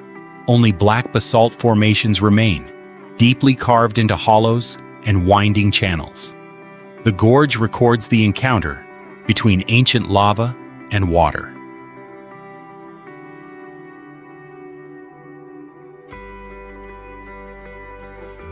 During the Ice Age, floodwaters from the Owens River once swept across cooled lava flows. Pebbles carried by the water acted like natural drills, swirling and grinding against the basalt bedrock.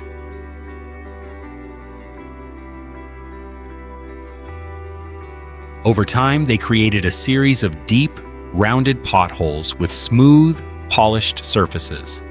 When the water receded, those shapes remained preserved.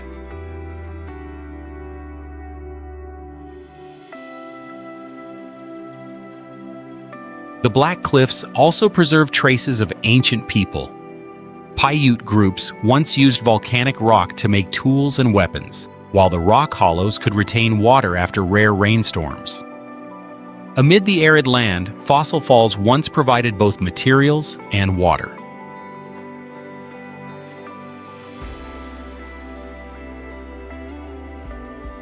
Today, the absence of water makes Fossil Falls even more unusual. The channels, rounded potholes, and basalt surfaces stand clearly beneath the sunlight, resembling an alien landscape from another world.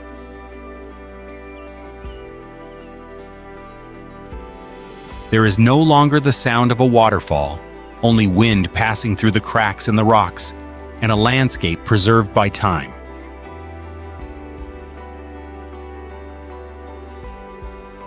Fossil Falls resembles a waterfall frozen in place in the middle of the desert, where the movement of water remains visible across every rock surface.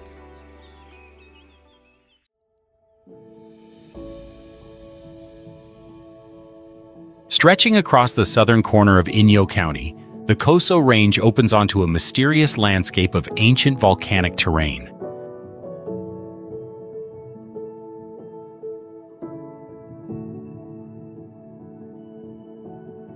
This area possesses the highest density of indigenous rock art on the entire North American continent. In the two petroglyph canyons, tens of thousands of images of bighorn sheep and spiritual symbols are deeply carved into the basalt crust. These artworks, thousands of years old, open a window into the spiritual life of an ancient civilization.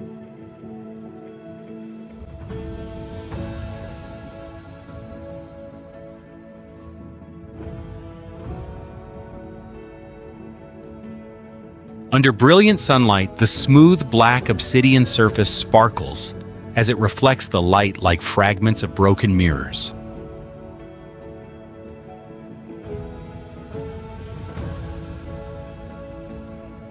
The vermilion color of volcanic ash contrasts completely with the ash-gray hues of ancient lava and the deep blue sky. The vast, silent space creates a wild and otherworldly beauty rarely found anywhere else.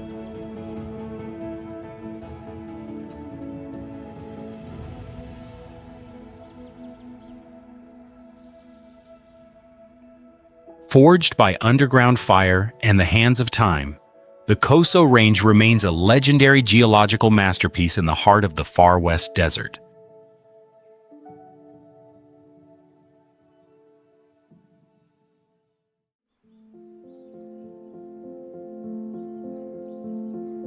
Between the White Mountains and the Sierra Nevada, Chalfont Valley opens like a long, dry corridor beneath the eastern Sierra sky.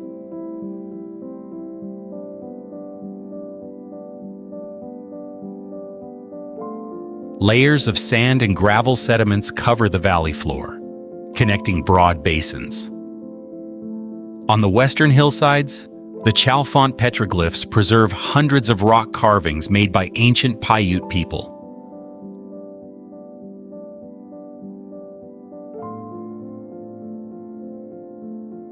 Circles, winding lines, and mysterious shapes still lie across the rock surfaces amid the desert landscape.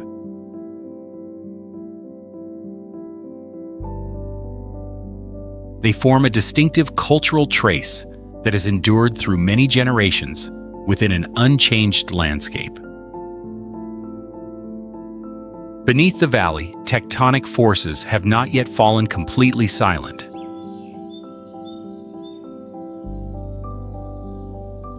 The event showed that the faults that form the valley can still release energy after thousands of years. Today, US 6 runs straight through Chalfont Valley between farms and green fields that stand out against the dry desert.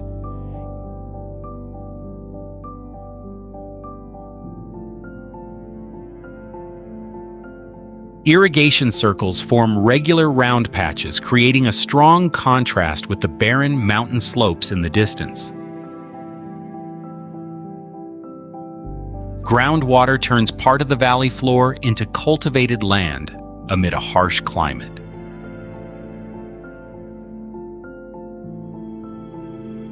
Between ancient carvings and fractures beneath the ground, Chalfont Valley continues to preserve the beauty of a land that is always changing.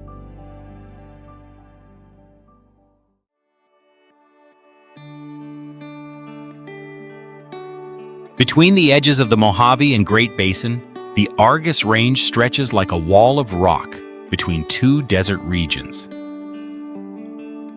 Macharango Peak rises to nearly 9,000 feet, with ancient layers of rock transformed by heat and pressure.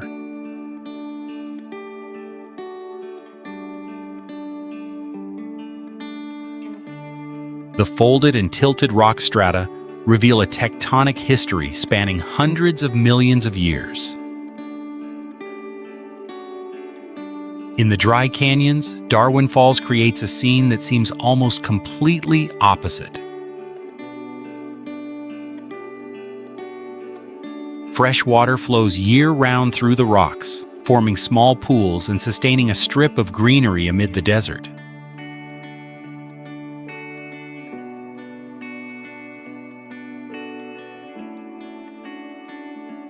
Water continuously appears in a place where it seems impossible for it to exist, turning the canyon into a rare natural oasis. Shrubs and junipers take root in rock crevices, while desert bighorn sheep seek out steep slopes to escape predators.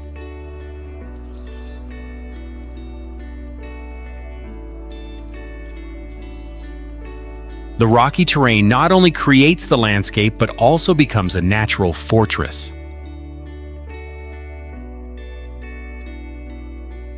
After rare rainstorms, the Argus Range changes its appearance once again. Seeds lying dormant in the soil can quickly sprout, covering the mountain slopes with patches of yellow flowers and many other colors.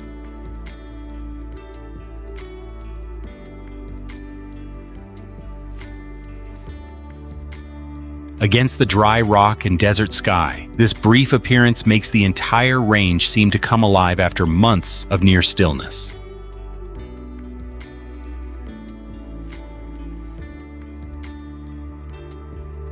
The Argus Range may be arid for most of the time, but water, rock, and flowers still create vivid moments in the desert.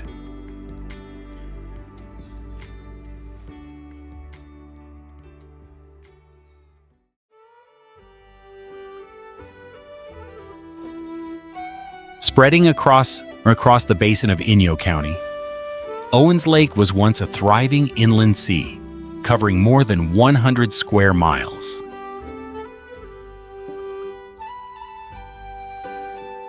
Located in a closed basin with no outlet to the ocean, water from the Owens River naturally evaporated over thousands of years.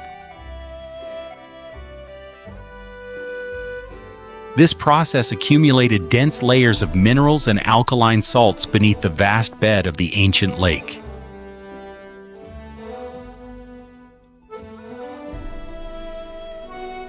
The exposed lake bed quickly became the largest source of toxic alkaline fine dust in the United States.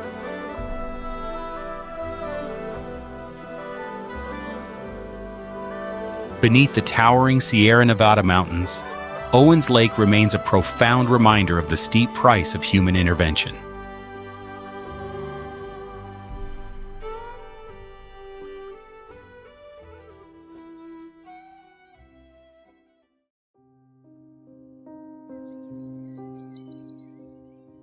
On the high rocky slopes of the Sierra Nevada, yellow-bellied marmots spend most of the summer on a single task: storing energy. When winter arrives, they retreat into burrows and can hibernate for more than 200 days.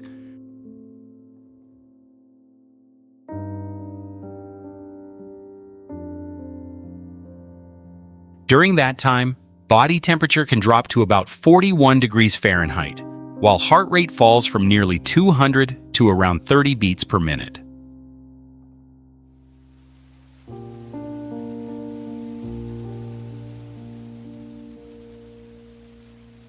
Before disappearing underground, marmots must eat enough to build a large reserve of body fat.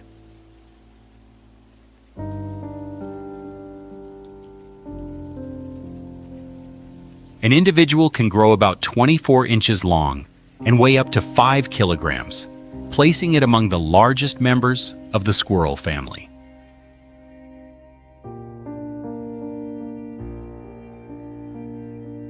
When danger is detected, they produce a sharp whistle to warn the colony before quickly running into nearby rock crevices and burrow entrances.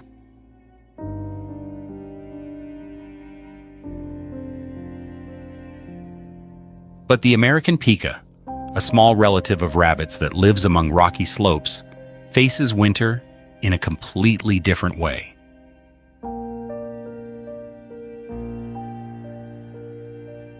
It does not hibernate, but instead spends the summer cutting grasses, leaves, and small stems, carrying them back to dry and stack into food piles.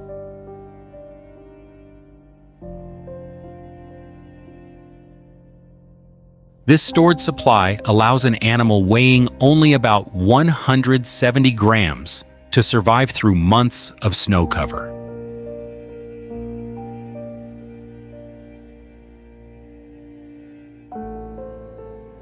The pika's adaptation to cold is so strong that high temperatures become a danger instead. Its thick fur and high metabolism keep its body near 104 degrees Fahrenheit, making it prone to overheating and forcing it to seek cooler air deep within rock crevices. In the Sierra Nevada, these cold, rocky fields therefore become important refuges as the surrounding climate warms.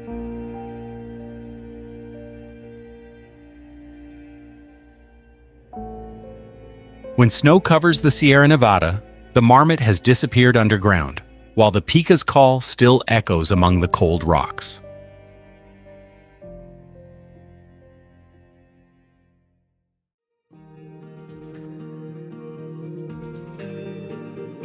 Amid the arid basins of Inyo County, Waukoba Mountain rises as the highest point of the Inyo Mountains.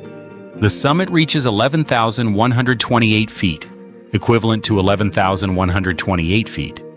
But what stands out is not only that number. Compared with the surrounding terrain, Waukoba rises more than 3,924 feet, standing prominently above the broad valley.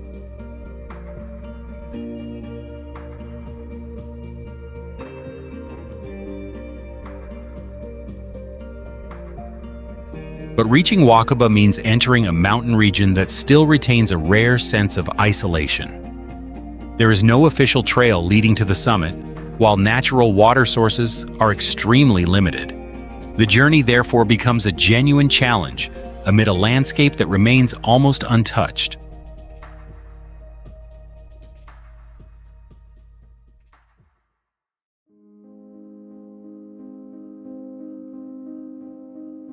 Located at a record elevation of 9,200 feet, Onion Valley is one of the highest paved road endpoints in the Sierra.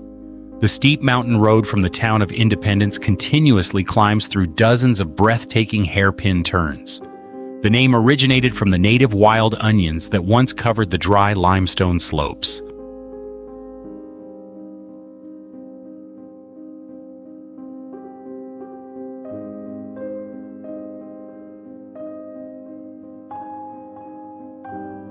This place serves as a natural gateway into the legendary Kearsarge Pass at an elevation of nearly 12,000 feet.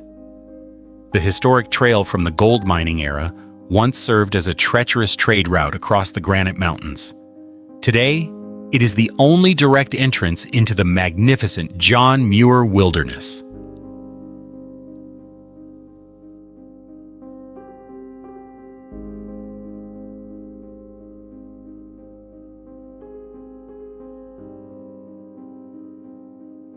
A spectacular system of ancient glacial lakes such as Gilbert Lake and Flower Lake lies hidden among enormous formations of solid gray rock. Crystal clear emerald waters are continually replenished by snowfields melting throughout the summer. The surrounding landscape fully reveals the marks left by glaciers thousands of years ago.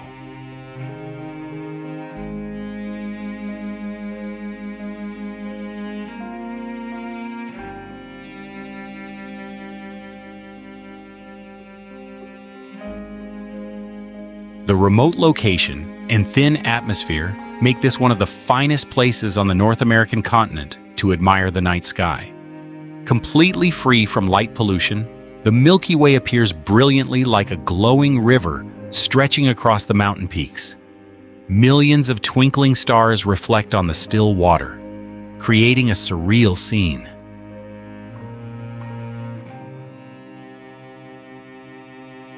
Having endured the test of time, Onion Valley still preserves its pristine, untouched beauty and has become a hidden wonder of the far west.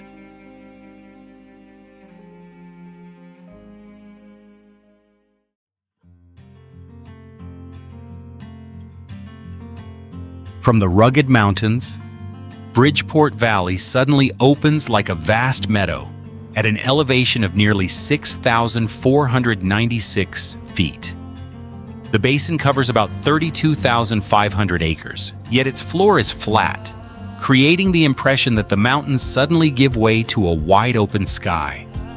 That very appearance once led the area to be called Big Meadows.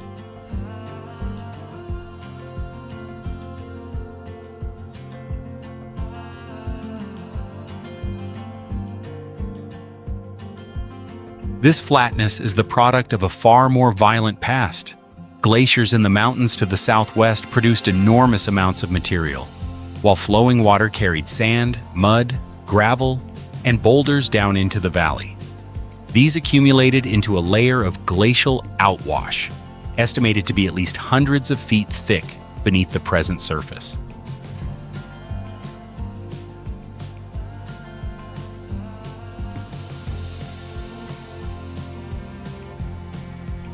The most distinctive feature appears across the broad meadows. This area contains the largest wetland complex in the eastern Sierra, while the surrounding region is distinctly arid.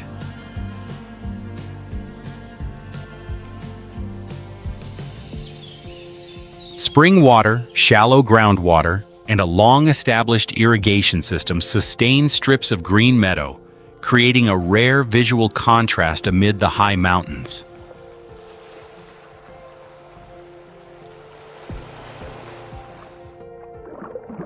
Few places reveal so clearly the power of ancient ice, water, and time to transform a basin into a magnificent meadow.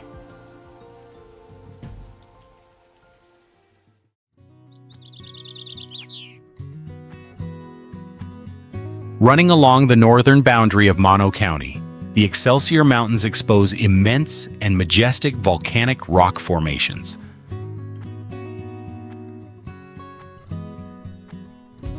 Faulting lifted layers of tuff to nearly 9,000 feet amid the desert.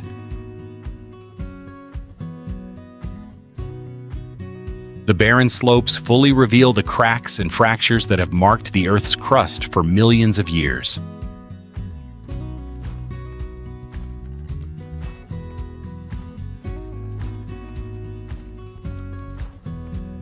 The harsh, semi-arid climate has shaped patches of pinyon pine and juniper forests clinging to the cliffs.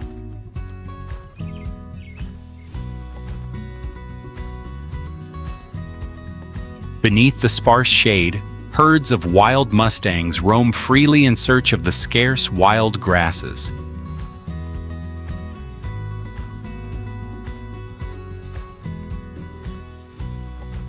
Their enduring survival instincts allow desert creatures to adapt remarkably to extremely dry living conditions.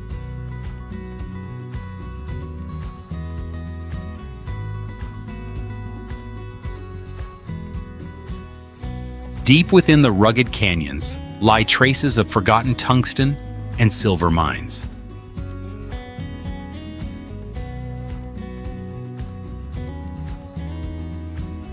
Decaying wooden camps and rusting machinery lie silent, recalling a bygone era of intense gold prospecting.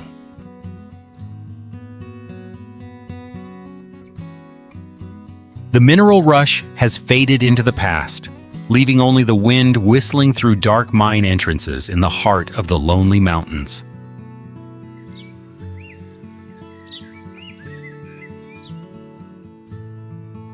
From the towering rocky outcrops, the view encompasses Teal's Marsh below, covered in glittering white mineral salt. Slanting afternoon sunlight dyes the basalt cliffs deep purple, creating a mysterious cinematic depth across the landscape. The immense, uninhabited space brings a sense of absolute solitude to this remote wilderness. Beneath the windswept mountain sky, the Excelsior Range quietly keeps the endless secrets of this ancient land.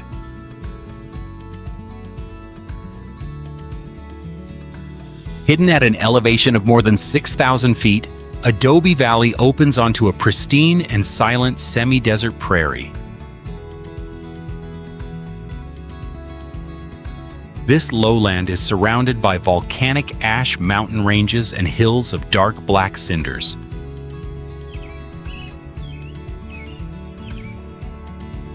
The valley floor has accumulated dense layers of fine clay, evidence of an ancient prehistoric lakebed.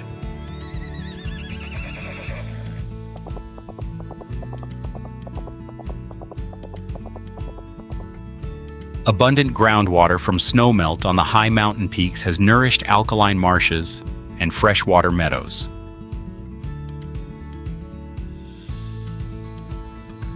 This lush vegetation has become a haven for one of the largest populations of wild mustangs in California.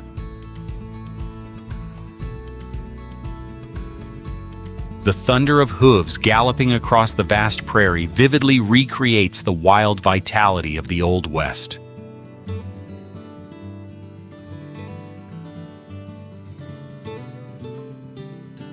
This is also one of the core habitats of the severely threatened sage grouse.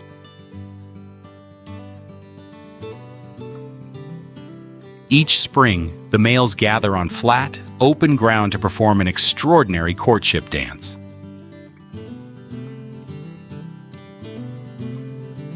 Their unique tail feather displays, combined with sounds echoing across the open landscape, create a spectacular biological performance.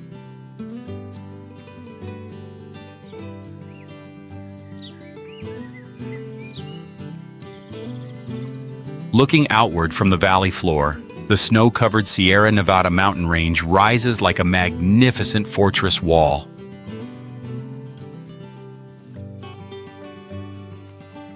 Morning sunlight shines directly onto meadows soaked with overnight dew, transforming the valley into a vivid scene of contrasts.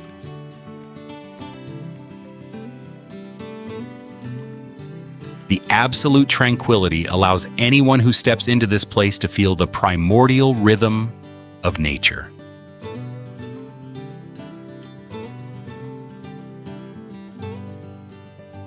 Peacefully nestled among vast mountains of sand and stone, Adobe Valley remains a tranquil refuge, preserving the free spirit of the wilderness.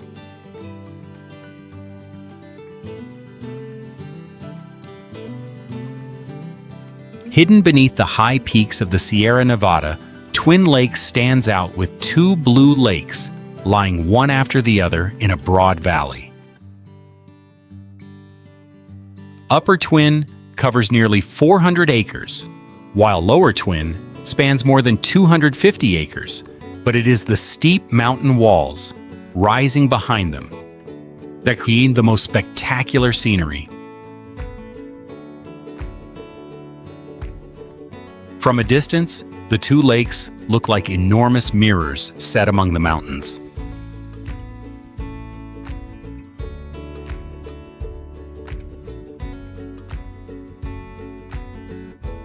On calm mornings, the water becomes so smooth that it reflects the surrounding pine forests and mountain slopes almost perfectly. As the light changes, the color of the lakes shifts from deep blue to silvery blue, creating completely different layers of scenery. Autumn brings another transformation, with the brilliant yellow of aspen groves at the foot of the mountains.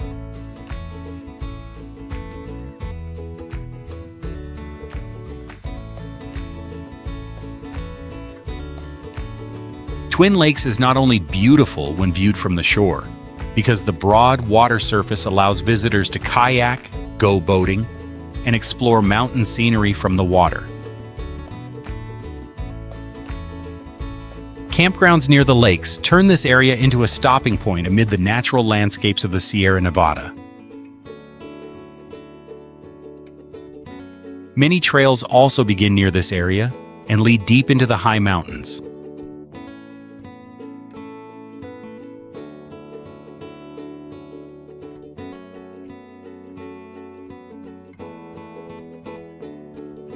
Twin Lakes captivates with two blue bodies of water set between forest and mountains, where every view reveals the grandeur of the Sierra Nevada.